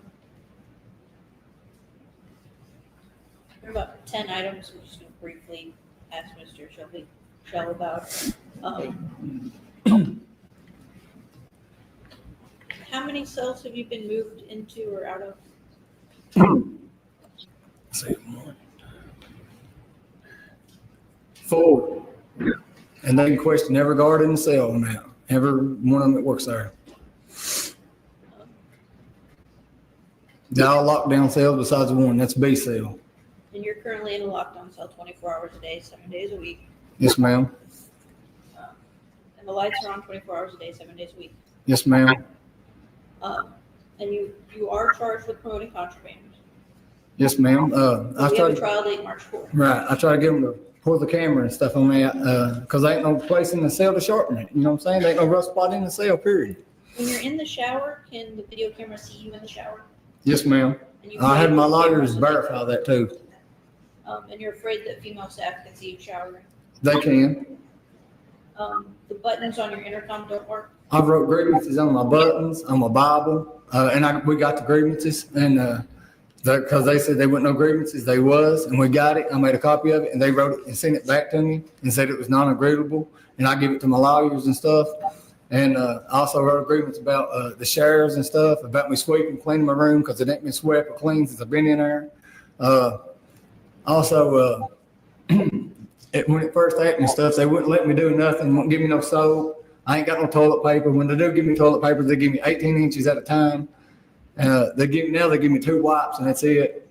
I think that's humane. And about the spoon and stuff, I don't get no spoon to eat with. I got to eat with my fingers and stuff. And stuff like corn. Yeah, I got to eat it with my fingers.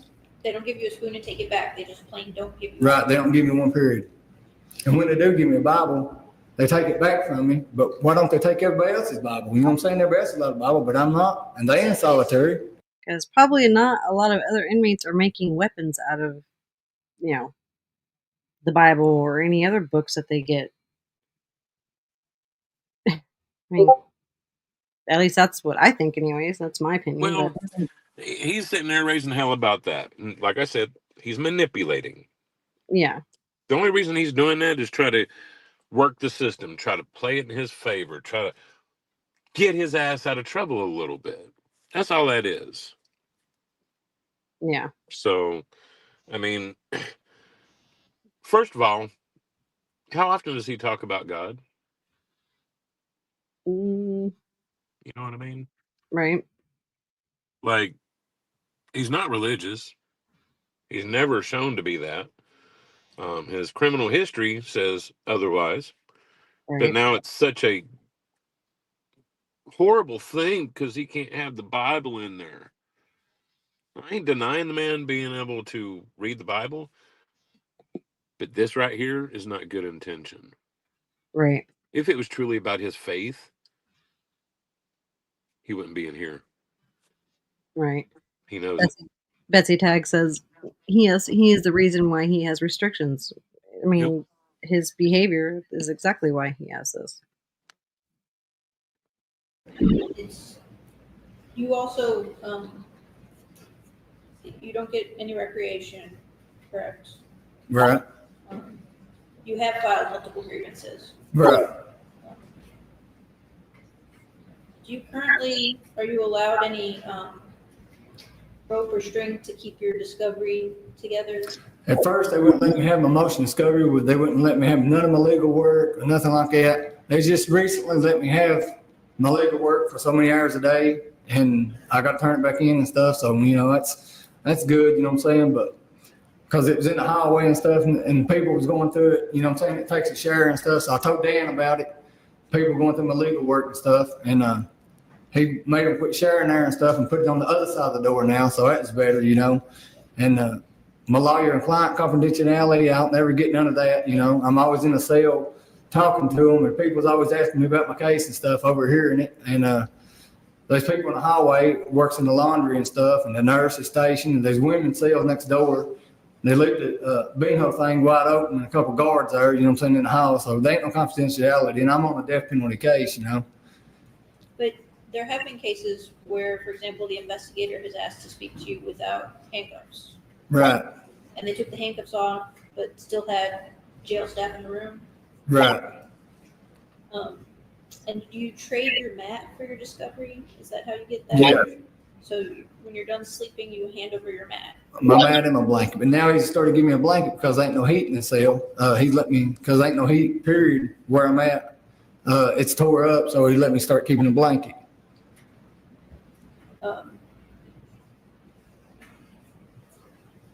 And it rains like 6 different places, and my lawyer was there, and they seen it, you know what I'm saying? They wouldn't know where to put them at. So it rained on me all night, you know what I'm saying? Those are all the questions that I have for you. All right. Because we've gone through our list. I know this is going to be kind of controversial statement here, but if someone commits murder or commits a heinous crime like this, murder or, something with children, jail is not supposed to be a hotel for you at the time that you're in there. I mean, it's not supposed to be, all roses and daisies. And granted, yeah, there are some people who are in prison or in jail, um, being convicted of murder or whatnot, and they are innocent. But the ratio of the actual people who are innocent compared to the ratio of the ones who are actually guilty and pled guilty, apples and oranges there. And if you're gonna, be a risk in jail, do the things that he has done, he's he's I don't know. He deserves what he gets, in my opinion. But that's my opinion. And, Your Honor, can I say something about, But wait, I'm a little hesitant you say anything without talking to your lawyer. Why don't you go up and talk to him just for a second before you say anything else? If you respond to the question, she can kind of control what you say. Okay. Put your hand up. because I begged him not to go.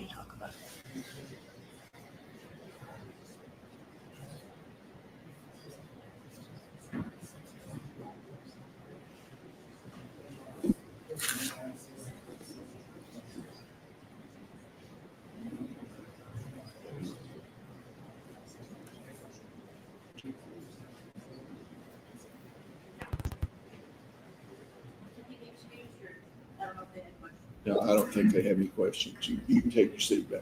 Thank you. Do you have any more testimony that you'd like to present? No, Your Honor. Okay. I've heard all the testimony. I'm going to make a finding that the confinement of this defendant does not appear to be punitive or punishing in nature.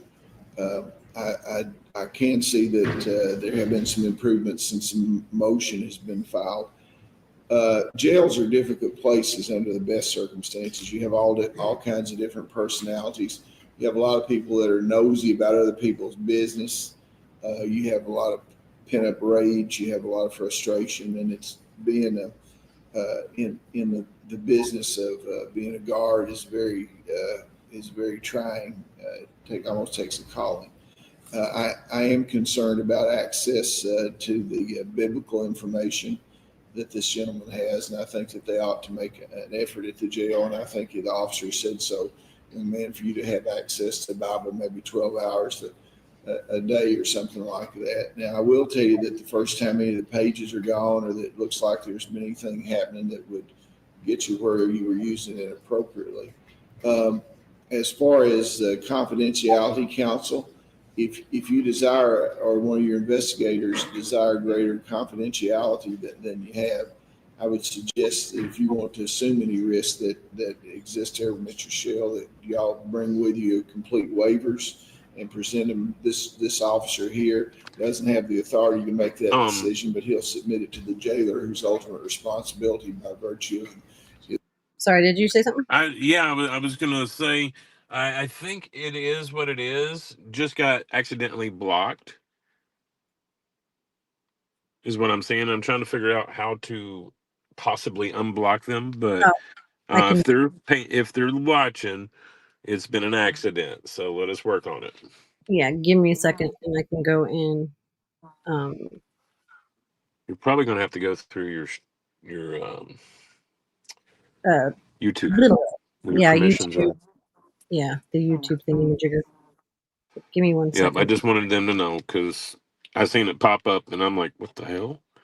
YouTube. And so I know me and you were trying to figure out how it happened.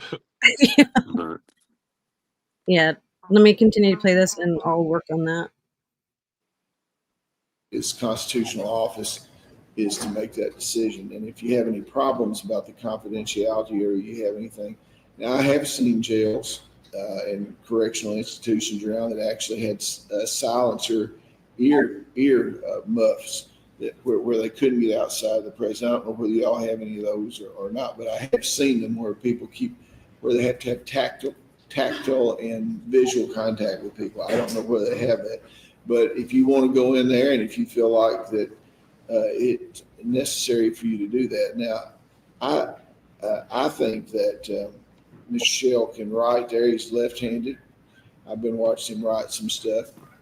I'm not so sure whether I hadn't on occasion rather have somebody out of handcuffs than in handcuffs if I was having to deal with them, because if they use those handcuffs to hurt you with them, if they don't watch it. But I believe you can work that out with the jail, and they'll make that decision if they don't. I can't really imagine why you need that much. What difference does it make if he can go ahead and write? So, I mean, that's an important thing. He might have something he doesn't want to say out loud. He might want to draw something. He might want to do that. But I would think that, you need to do a pencil count and all the other things you do when you go in and out of there. When is he scheduled for trial? May the 5th. May the 5th, okay. Okay, well, it won't be that much longer to the trial. I will tell you that he is right that he is charged with a very serious situation, and I don't want. Is there anything? We have a couple other motions here, I guess, in this case. We'll address those, but till I get to these other motions, I'd like for us to make sure that we don't have any mitigation, examinations, or any of those sort of things that's going to put our trial off again. So at the end of this hearing here, we need to talk about that in the scheduling, because if you do have examinations for that purposes that need to be done, that kind of addresses one of the other issues. Okay, I made my ruling on that. If y'all will attempt to draw up some kind of order and circulate between the two of you, okay? The primary finding is under the Bell and Wolfish case that this is not a situation where the actions of the jail are being try to punish you or be punitive toward this individual. Okay. Okay. Now, a motion. I guess the next motion is a motion to dismiss or exclude the history of a serious assaultive conviction as an aggravating. Would that be correct? Yes, sir. Yeah, I've read your motion, and I've also reviewed the primary Kentucky case on this, which would be Wood versus Commonwealth. Y'all both agree that that's the law in the state? Yes. Okay. Okay. What do you have to say about the motion now? Just briefly, a couple of things. First off, the Commonwealth's response initially was to provide us with CourtNet printout, which we submit is not sufficient. Subsequent to that, they have provided us with convictions, but it's our position that as a matter of law under Wood, none of the convictions that we've been provided with comply with the requirements of Wood. Okay, now I'm familiar with Wood, and the Wood case, I believe, stands for the proposition that the particular aggravating circumstance, which has to do with not criminal activity, but assaultive activity. Some of the states that had aggravators that were criminal activity were ruled to be too general and not due to be interpretation, so that individuals might comport their conduct and know what the law is. But I think the Wood stands for the proposition that the statute passed in Kentucky is not unconstitutionally vague, and it says that a substantial history of serious assaultive criminal convictions is a factual question for the jury. Is essentially. Okay, sorry, I'm been looking for It Is What It Is, and I don't see it on my block list. So I'm sorry, It Is What It Is. Still trying to figure out how to get you unblocked. I don't know what happened. But yeah, because you're not showing up in the block list. It's weird. Okay. Yeah.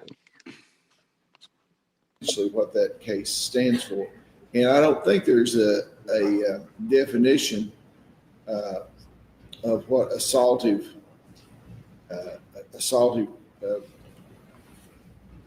conditions are. And is that your argument that these convictions, as far as the time is concerned, the trial is in May and they were a little late, but there's been a lot of things going on here. There's been all these special judges coming in and out of here, you know, and all of them have different things. So I think I find that there's substantial compliance with the discovery order at this juncture. The main argument you have is the convictions that just gentlemen have, you don't believe rise to the level that they ought to be given to a jury. Is that right? At this point, yes, Your Honor, that's it exactly. Okay, Some now for example, are burglaries. There's no assault alleged within the burglary at all. Yeah. Now these sort of items of testimony concerning these things would be in the second phase of the trial. Is that correct? Yes, Your Honor. And if we do not have a conviction in the first phase, it wouldn't be necessary to address those as far as the second phase is concerned. Yes, and there could be a directed verdict. What does the Commonwealth say as far as, I noticed the convictions that you had listed were convictions where this gentleman was convicted of having a firearm in his possession, maybe when he did a burglary, and maybe there was a 4th-degree assault and some other things like that. What is the counsel's argument that these are not, that they don't fall squarely under assaultive behavior? What would be your argument? Well, Judge, there was a conviction for simple assault and assault in the 4th degree, then combined with burglary first while armed and robbery first while armed with a gun, that could be considered a substantial history of serious assault of criminal. The Wood case says that since the statute contains conviction in plural, that it means more than one conviction. I think, would y'all agree that's what the Wood case says? And, yes. And that those, whether these things are assaultive behavior is a jury question. If they reach the level of assaultive behavior necessary, they think to be an aggravator. And Judge, we would point out that in the Wood case, that's exactly what the defendant asked the court to do. Pick out what the court considered to be serious assaultive convictions and only present the other to the jury. And the court said, no, it's a jury question. Yeah. And Judge Wall. Okay, so I was right that was them trying to get that information taken out so the jury doesn't. And the prosecution is saying it should be. I'm up to speed. But sorry about that. It is what it is. Glad to see you're back. Gosh dang.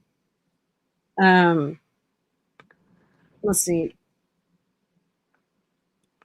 Did you want to hear the rest of this, or did you want to skip out of it? That's up to you. I'm not sure if everybody's heard the rest of it, but they kind of just go back and forth, back and forth. Camper.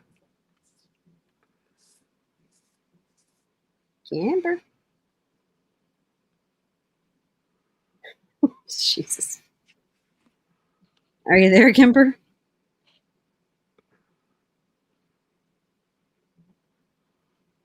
I think Kemper's got knocked out again. In chat, do you guys want me to continue to play this one? Or I have a phone call between Shelby and Jimbo I was going to play too.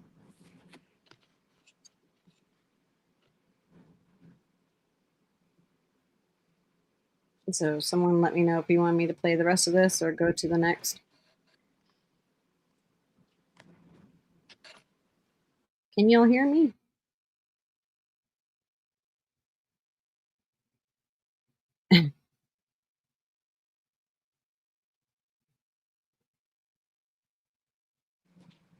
Are you muted or am I glitching? I think you're glitching. Okay. Okay. Oops, I saw someone say play the call.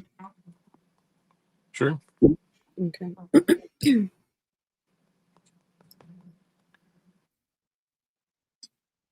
Did it switch? Yes.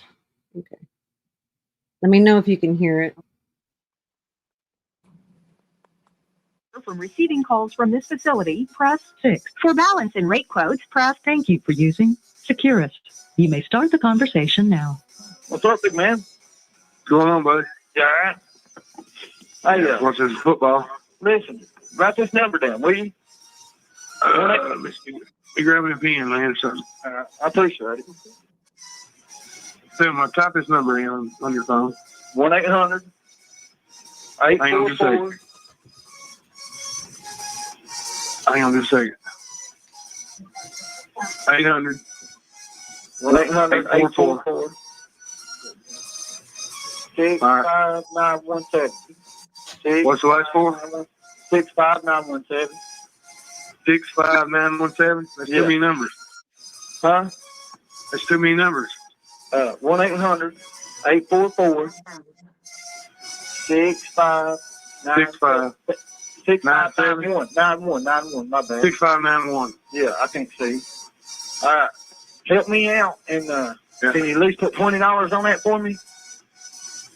But I will when I can. I appreciate it. Listen. Might be a little bit. Just when you're talking to me, okay? Yeah. Right? Yeah, I don't ever see Ernie, man. I ain't seen Ernie in over a year. Who's he staying? Who was stuck with Pam? Okay, your house got who? Right? Who? He was stuck with Pam, right? Pam. I don't even know. Okay. I don't even know who that is. Who's his buddies he was hanging around with when your house got burned? Because I was locked up in prison, right? I didn't get out in December. All right. Right. Who's he hanging out with when your house got burned? I have no idea, buddy. The ones you thought it wasn't. You hear me? Yeah. I found out that when I was in the county because I got a letter talking about that. You hear me? Yeah. In the letter, You heard me? Oh, you mean Ernie had something to do with it? He was the one that done it. He was the driver. Did you hear that? He's the driver. Mm-hmm. And that it wasn't. Who was Jimbo saying that it was? Fuck, what was his name? Oh my god. Jimbo kept saying it was this one dude that did it. Charlie Gray. Huh? Charlie Gray. Thank you. Same guy that set his mom's house on fire. Yeah. Charlie Gray. Okay, yeah. And here Shelby says that Ernie was the driver. Whoops. Play. You hear me? Really? That's what the letter says. You hear me? Yeah. I have no idea, buddy. The ones you thought it wasn't. You hear me? Yeah. I found out that when I was in the county because I got a letter talking about that. You hear me? Yeah. I send the letter to you if you want me to. Oh, you mean Ernie had something to do with it? He was the one that done it. He was the driver. You hear me? Really? That's what the letter says. You hear me? Miss your mama. But listen, I don't know what Ernie told you to say that stuff on me. You hear me? But for real, on everything I love, you was like a dad to me, bro. You hear me? You know what I'm saying? Yeah, man, I'm worried about you. You know, I got the death penalty. What you need to do, you need to turn your life over to God, buddy. That's what I did. You know? What? You know what? That'll make everything better, man. You can't get no better without the Lord. I mean, He's in control. Right? So. Soon as I beat my charges and stuff, I really am. I swear to God, I'm gonna change because the Lord has helped me so much this time. You hear me? He really has. You hear me? And listen, Ernie said that because his wife. You hear me? Because I was messing with his wife and stuff. You feel me? You hear me? I was gonna take him out that day and buy my pair of shoes and stuff. You hear me? Yeah. You feel me? I was gonna take him out and buy him shoes and clothes and everything. I was texting him that morning. Do you remember that? I was on the phone with you. You feel me? Yeah. I should have it beat because they ain't got nothing. You know what I'm saying? They know I didn't do it. You know what I'm saying? Oh, they got the phone recording. That's where you recorded me and stuff. But that's about it. You know what I'm saying? Going along with a joke. You hear me? And that's what I told you. I hear you, brother. We was joking around because of Ernie. You feel me? Yeah. You know what I'm saying? I mean, are you going to come to trial? Well, yeah, it depends on where it's at, I guess. We're just going to be in Harlan? Yeah, it'll be in Harlan County. It'll be in Harlan. Yeah, if I can get up there, I will, buddy. Okay, are you going to tell me? What? Jimbo's a witness. Yeah, I know. You going to the trial? I don't know, buddy. I know, right? I don't know what's dumber. That's Jimbo's side or Shelby's side. Sorry. Well, it sounds like Jimbo's half-assed listening to me. He's all, uh-huh. Right. But, yeah. You hear me? You hear me? He's always lying when he says that. That's all I need to know. You hear me? That's all. I don't. Man. Then for real. Yeah. Hey, I don't lie, but I ain't got no heart. Like I said, I give my life to the Lord, so right. I ain't got no hard feelings against you. You hear me? You know what I'm saying? Yeah. Yeah. Give your life to the Lord. Jimbo, does giving your life to the Lord give you the right to sit there and scam and take the money from your subscribers the way you did? I mean, it's kind of like the pot calling the kettle black there, in my opinion. I mean, come on. Give your life to the Lord. Dude. All right. Yeah. Understand, you know what I'm saying? Ernie manipulated you, you know what I'm saying? Like, I got Ernie on tape talking about how you manipulated him and saying all kinds of stuff about me, you feel me? Yeah. But, I mean, I hope he does testify, though, you know what I'm saying? Because they don't know it's a lie, you hear me? I mean... But I ain't seen Ernie in forever, buddy. Okay, how about the gun? He's over there with his baby. He said, I stole that gun off of you, you hear me? You know what I'm saying? But I don't know what happened to it, man. Okay. Okay, yeah, now they're talking about the gun here. Here, Jimbo saying, I don't know what happened to it, man. Ay. That Rossi, you remember? You said I stole it off of you. Oh, so the gun that Jimbo had was a Rossi gun. Right. Okay. Now I remember. Yeah, I don't remember what happened to it, but I know it wasn't in my drawer no more. You sold that to my wife, you hear me? I ain't selling that gun to your wife. Well, you sold it to me one, didn't you? Right? I wouldn't get you in no trouble like that, but I wouldn't want you, because you're big to fail, I wouldn't want you in no trouble at all. They was trying to say it was a stolen gun. I wouldn't steal that gun, man. And you know that. If you give your life to the Lord, put the truth on that. You feel me? Yeah. Right around, man. Right? Yeah, I don't remember selling no gun to nobody, but I know it wasn't in my drawer no more.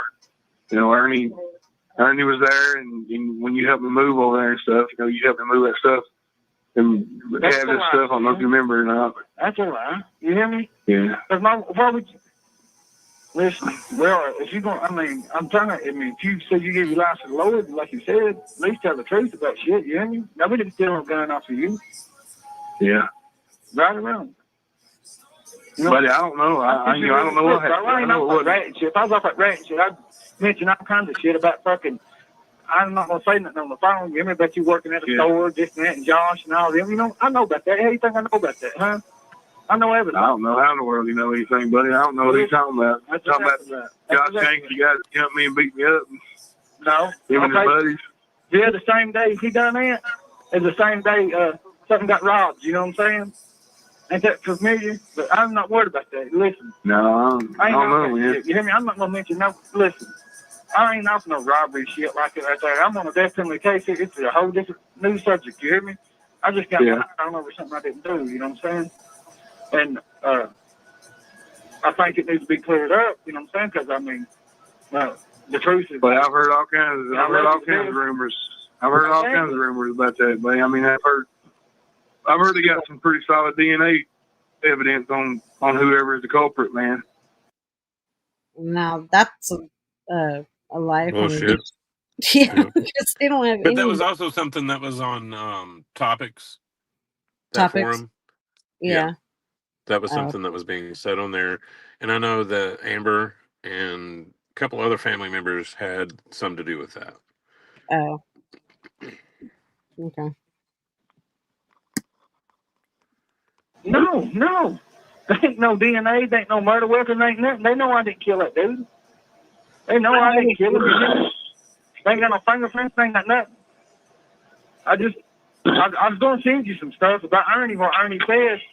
on my motion discovery, but I can see how you playing it out right now. You hear me? You probably recording me right now. You feel me? No, I ain't recording that, buddy. I'm not like that, bro. You hear me? I don't do that to you.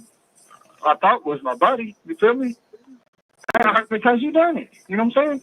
Over a fucking joke. You know what I'm saying? That's what got me. We were sitting joking. Wait a minute. What did he just say? Sorry, I got to back that up. Yeah. You probably recording me right now. You feel me? No, I ain't recording that, buddy. I'm not like that, bro. You hear me? I don't do that to you. I thought was my buddy. You feel me? Because you done it. You know what I'm saying? Over a fucking joke. You know what I'm saying? That's what got me. Oh, okay. I heard him say you done it, and then The joke. Yeah. See, this is where he was talking about the joke before, and basically trying to say that Jimbo and Ernie told him we're going to play a joke on people, and got him to say that, and right. that's why he did what he did. Is the explanation he's giving. First off, who the hell in their right mind would try to play a joke like that on people and then want to go along with it? I mean, it's a murder. Like, come on. I know, and I know Shelby's a little bit, slow and stuff, but for fuck's sake. He's not that slow. No. And I just don't get it. We were sitting joking. Just to fuck with Ernie and shit. But I should have it beat, you hear me? I mean, I can't, goddamn, Jim, you know what I'm saying? You my dog, you hear me? Forgive me, Lord, but, I mean, I don't know, man. I can't, over a lie, dog. You see what I'm saying? Yeah, and he's still going with that. You're my dog, dude. I don't know. Just listening to Jimbo and all the shit that he used to say before, and then this whole thing just blows my mind. You know what I mean? Crazy, crazy, crazy. I mean, I know you and Ernie's tight and stuff, but Ernie ain't tight, buddy. Like I said, I ain't seen him in over a year. I don't ever talk to him. I mean, I mean, you just, well, I asked him to have feelings for that girl. Okay, this phone call was what, in 2013? And Jimbo says he hasn't spoken to Ernie in a year? Or 2014? Right. Well, hell, we know in between that they talked a whole hell of a lot. So, the lies that come out of Jimbo's mouth, too, is just astonishing. I didn't ask him to have feelings for that girl. I sure did. What girl? Amanda. I think that's why he done that way for her. Amanda who? Oh, this is where he's saying that Ernie had this all set up because he was trying to get with his ex-wife were they married at this time? Amanda? I'm not sure. I don't remember. But saying that Ernie was pissed off because he was trying to get with his old lady or ex-old lady or whatever. Yeah. Okay. Brown, Taylor, his wife. Remember I tried to get them hooked back together and stuff? Ernie's wife? Yeah. Remember?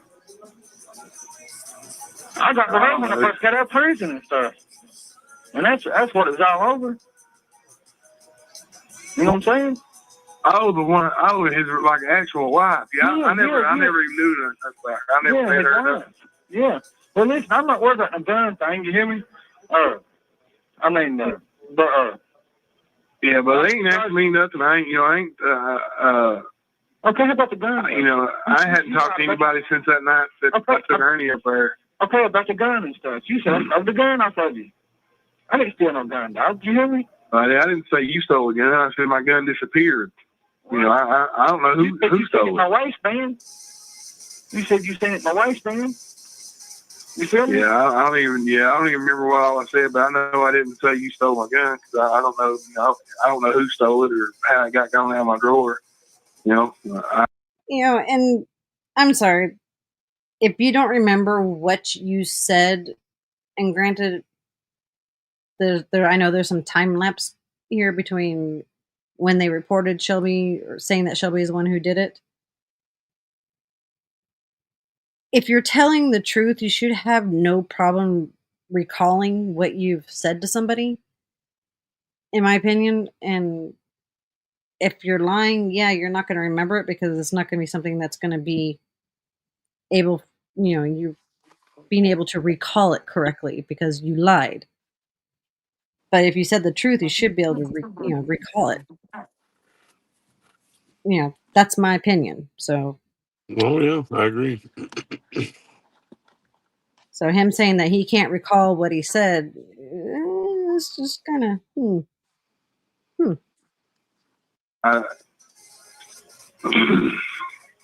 Listen, all I'm saying, buddy, I love you. No hard feelings. You hear me? But my life's on the line and stuff. And I made a deal with God, and I really did. And I don't give fuck these motherfuckers make fun of me in here or whatever. You hear me? But it's like this right here. I'll get a chance to live. I'm living that right there. What? He made a deal with God. Mm-hmm. What did he say right after that? Let me rewind it. Yeah, let's do that. My life's on the line and stuff, and I made a deal with God, and I really did. And I don't give fuck these motherfuckers make fun of me in here or whatever. You hear me? Yeah, he don't care if they make fun of him or not. No, them fucking motherfuckers. Oh, yeah, the way he said it. That was part of the deal with God. Yeah. Woo! This is the guy that's worried about his Bible, right? Right. Wow. It's like this right here. I get another chance to live. I'm living right, and I'm doing it for God. You hear me? That's what you got to do, man. That's what you got to do for sure. Yeah, man. Yeah, but listen to Jimbo, and that's what you got to do. That's what you got to do for sure. Dude, you have scammed your way through everybody there, Jimbo. Both of them know that this is being recorded. Yeah. And you can hear the bad acting. Oh, I know. Yeah. Yeah. Like I said, both of them know, but they're not saying it to each other. And they're not, like, talking to each other like, yeah, man, next time I call, blah, blah, blah. No, this is them on their own agendas saying what they want people to hear. Right. So. It's... Yeah. No, I get what you're saying. I totally get what you're saying, but yeah, it's just bad. Bad. About me or whatever, you hear me? Well, you can't because they're going to be persecuted out there. Miracles for me so much, man. Try to get me. I think he done this to slow me down. You feel me? You know what I'm saying? I really do. I think he done this to slow me down. Because in the Bible, every one of them's been to prison. You feel me? Every one of them. But I think he done this to show me a lesson. Not for what you have been, Shelby. What was that? He's talking about all the people in the Bible have been to prison. Oh, which all is the true. gospel? They were jailed, they were beaten, they were tortured, like all kinds of stuff. But not for the same things that this motherfucker's locked up for. He's trying to compare himself to fucking the apostles Bible, and all that. man. Yeah, they weren't put in jail because they killed somebody or... No, they were in jail because of their faith. Right? Something Shelby obviously doesn't have. Completely two different animals. I mean... Wow. And stuff. You know what I'm saying? But God forgive anybody who asks him for forgiveness. Willing to put live their life for him. He'll forgive you, buddy. So it don't matter what you've done or what you do. He'll forgive you if you ask him for forgiveness. Right, that's all right. You hear me? I mean, I've done shit in the past, you know what I'm saying, like robbed stores and stuff like that, been to prison over, broken houses and guns and stuff like that, and all kinds of dumb stuff, you know what I'm saying, that I regret and I'm ashamed of, you know what I'm saying? But I don't use drugs, I don't do none of that stuff, you know what I'm saying? I do real good. When are they talking about going to trial for you? But to be honest with you, I've had 5 jury trials, they sit there and put every one of them off. I can't really dismiss the death penalty. Did he just say he had 5 jury trials and they put 5 jury trials off? That's what I just heard. Huh? I know. Okay. He's had 7 judges, remember? Yeah. Right. Over something I could take it to, I didn't do it. Because at the same time, have they offered you any kind of deal? Death penalty. That's what they offered. Well, that ain't no deal. Right. Yeah, that ain't no deal. Anyway, it's the same as it's been last time. But you know what? I might end up with. I'm getting ready to get this 10 overturned.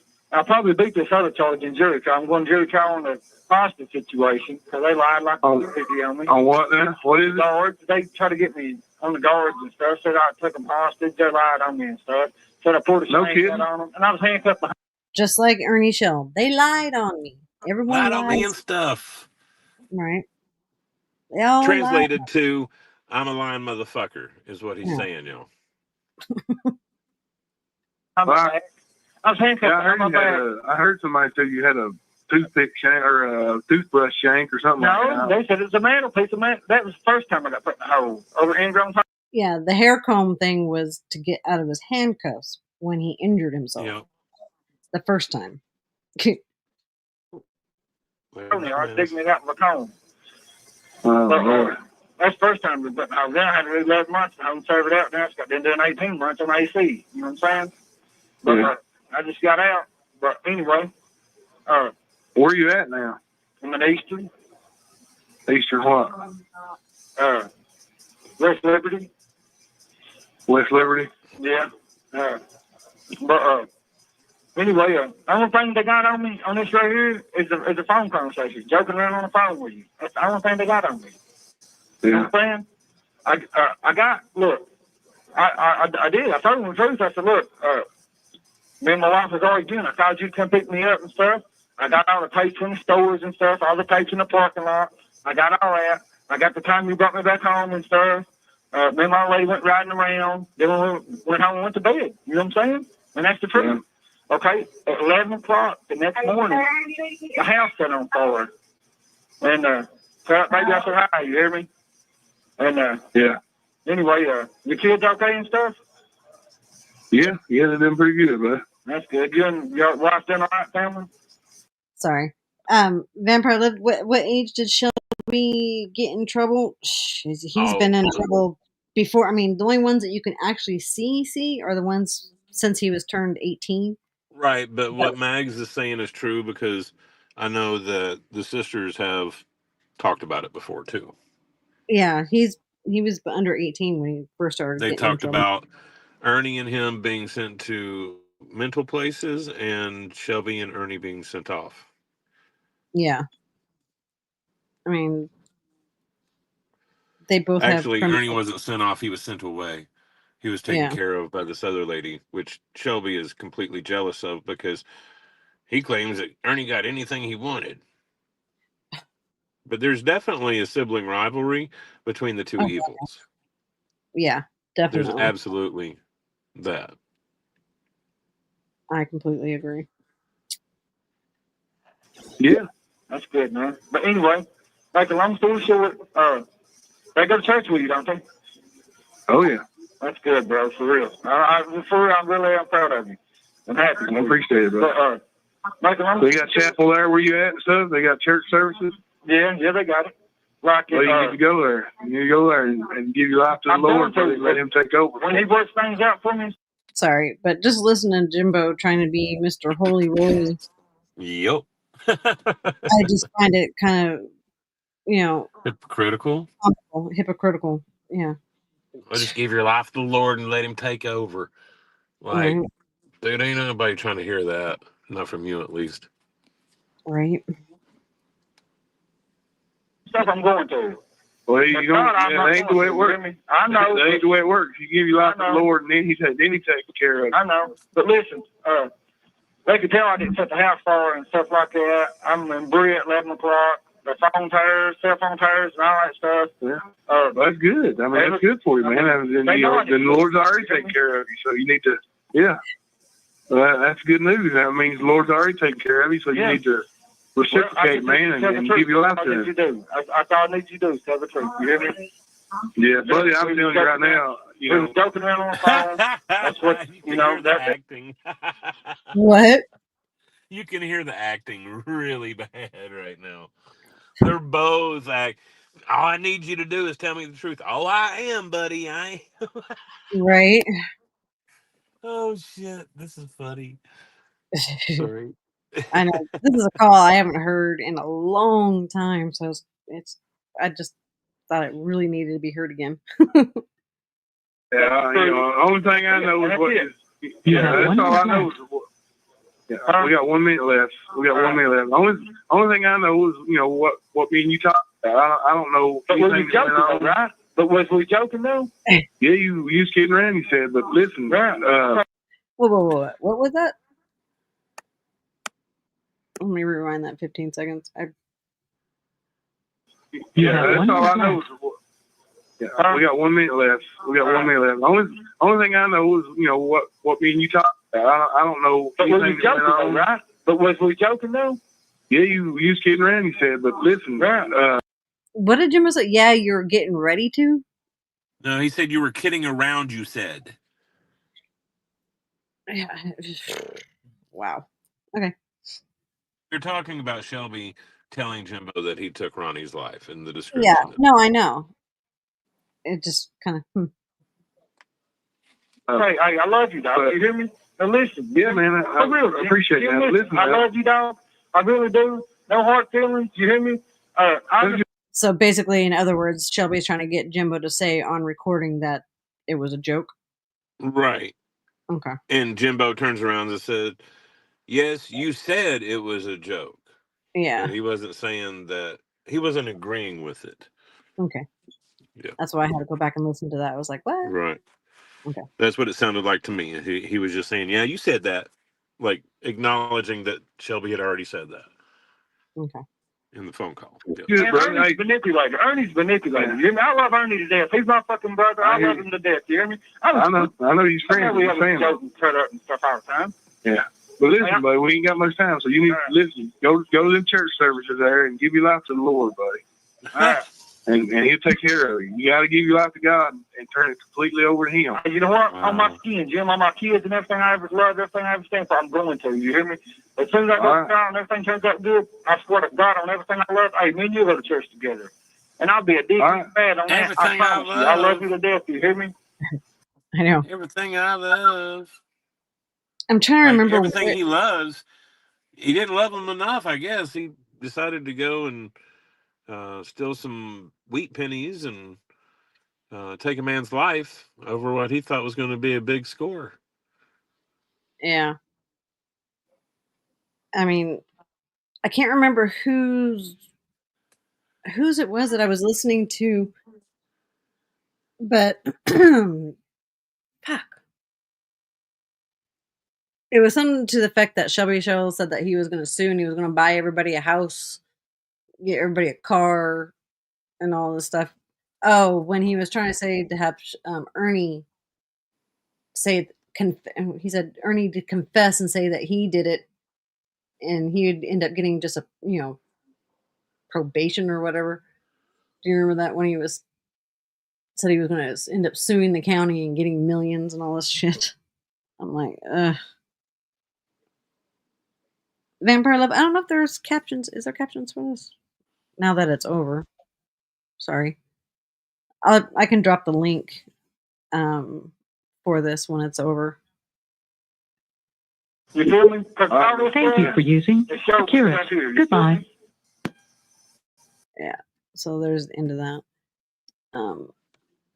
Oops. Damn it. No, I don't want to watch whatever I just hit. It is funny, though. Jimbo says that he barely knew Shelby, but at the same time, why did Shelby say, man, I look to you as a dad? Right. Why did that happen?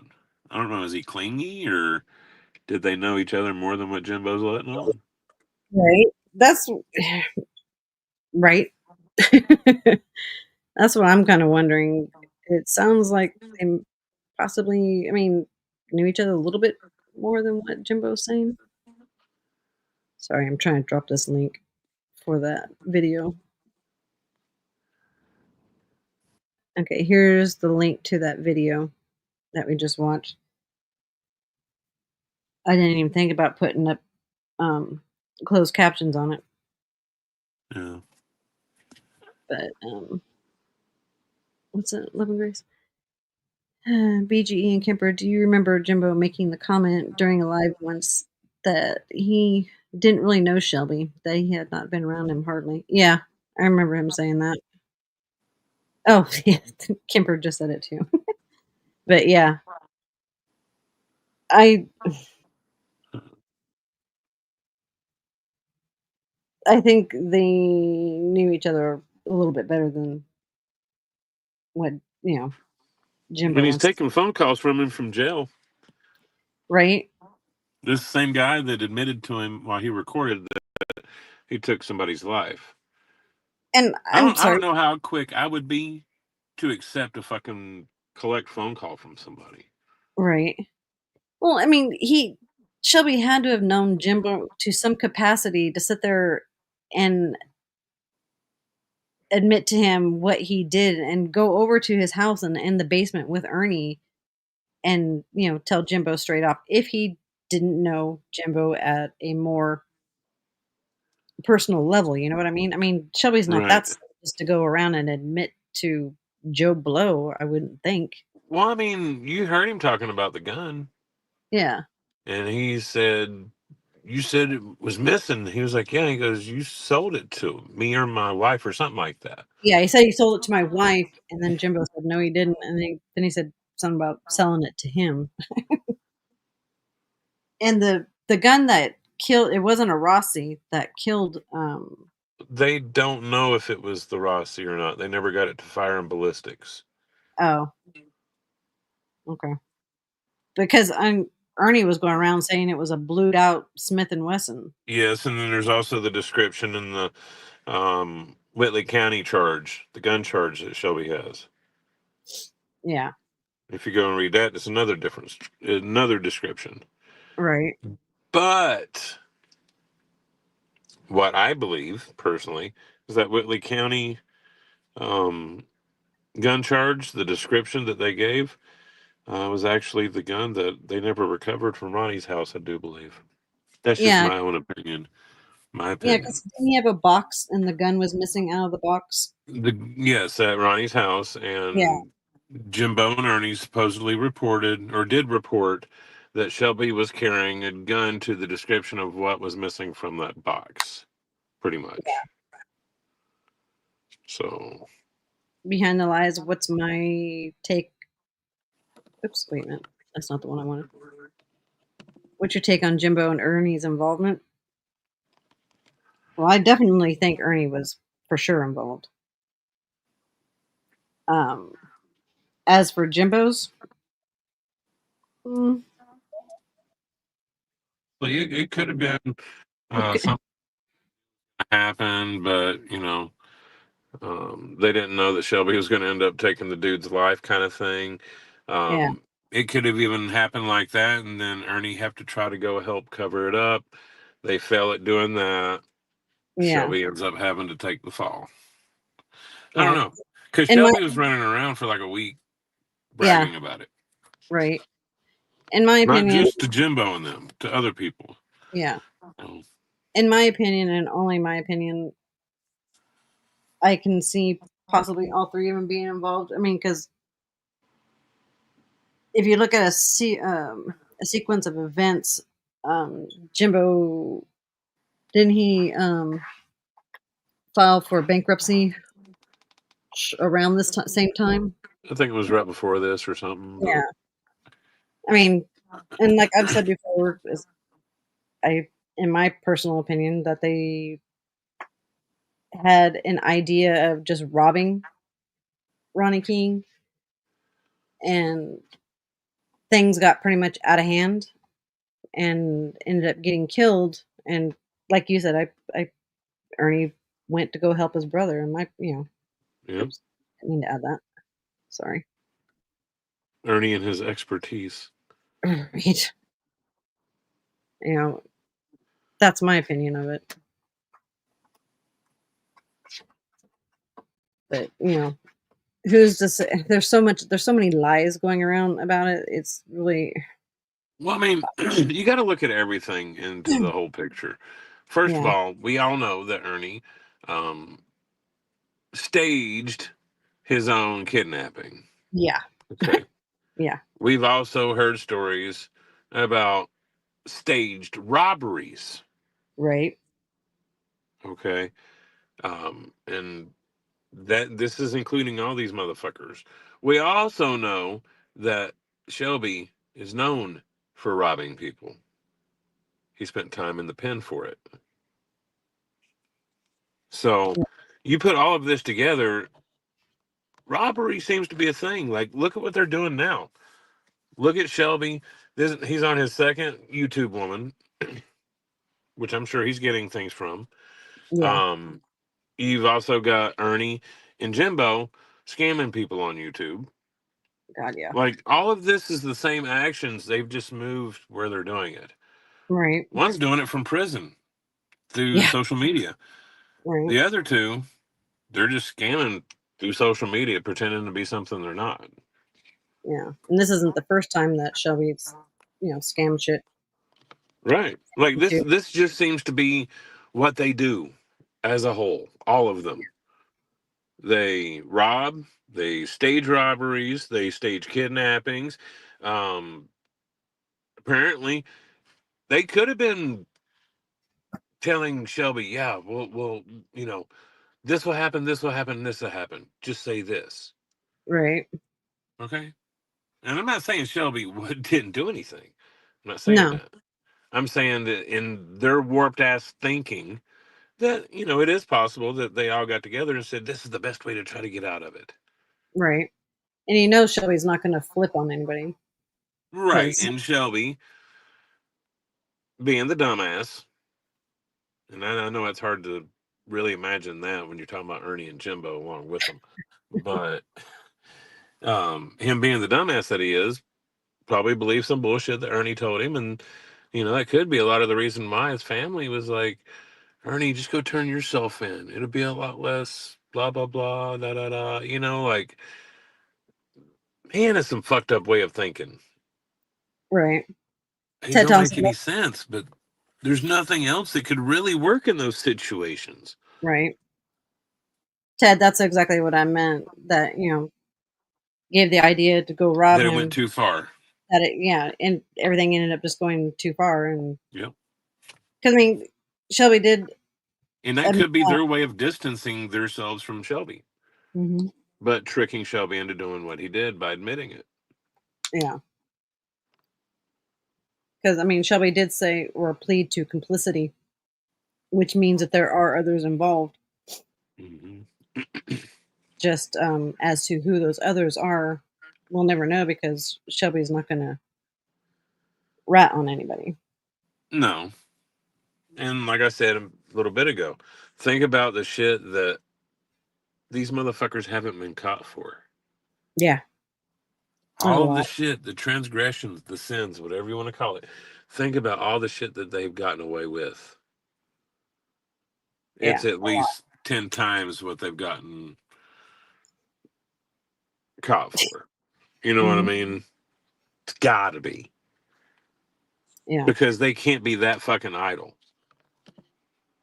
Not doing the shit that they do. No. Right. Ted, yeah.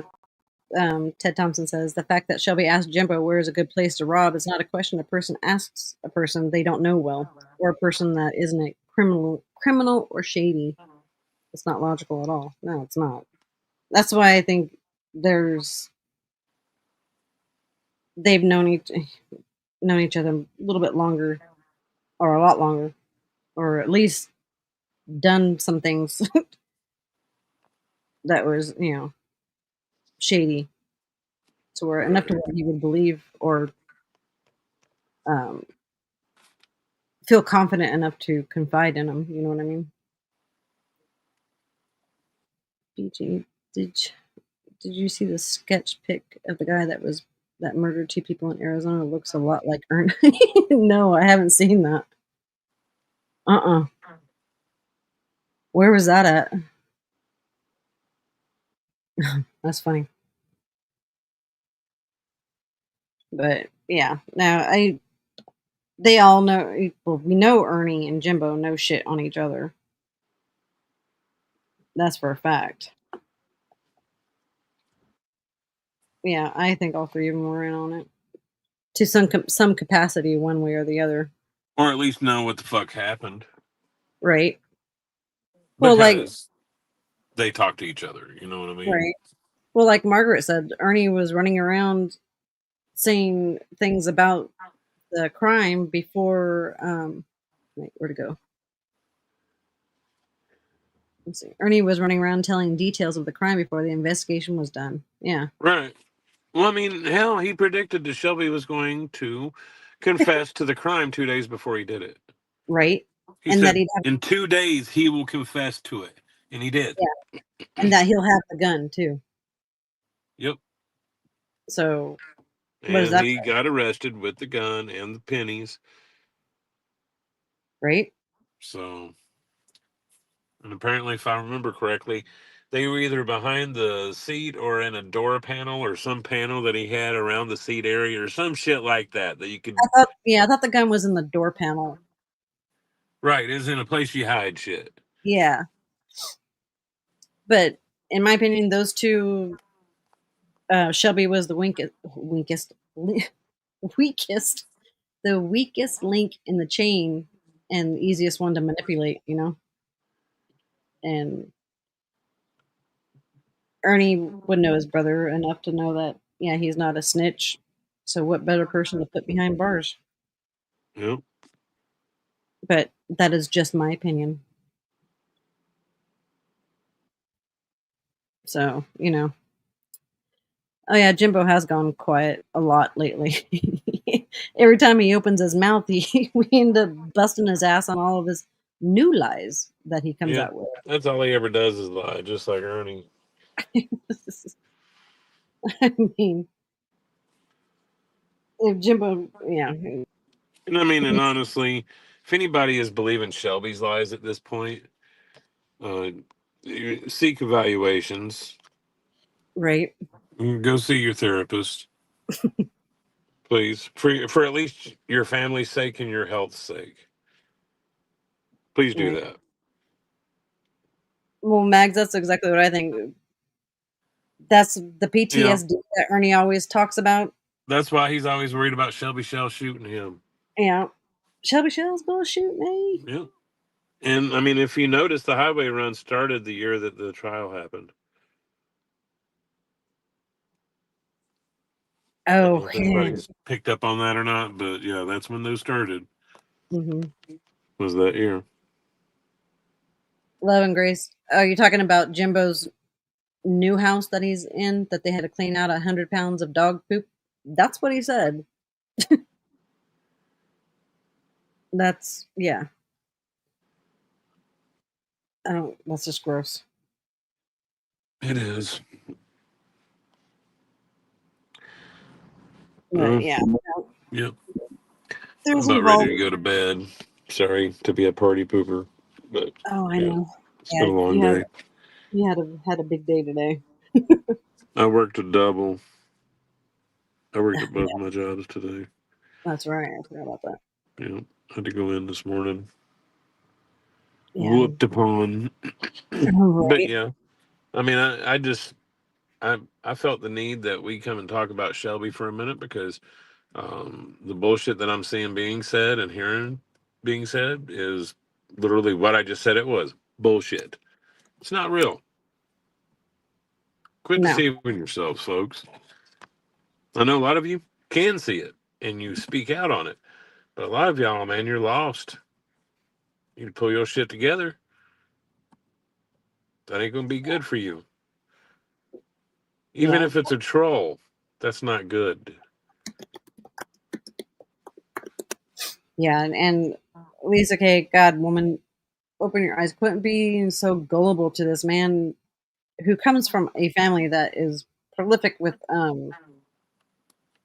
controlling people and, you know, and lies all the time. Mm-hmm. But, you know, that's you, girl. You go with it. Do what you want with it. Just a friendly, yeah, you don't know everything. If you believe everything that comes out of his mouth, then every person in prison is an innocent person.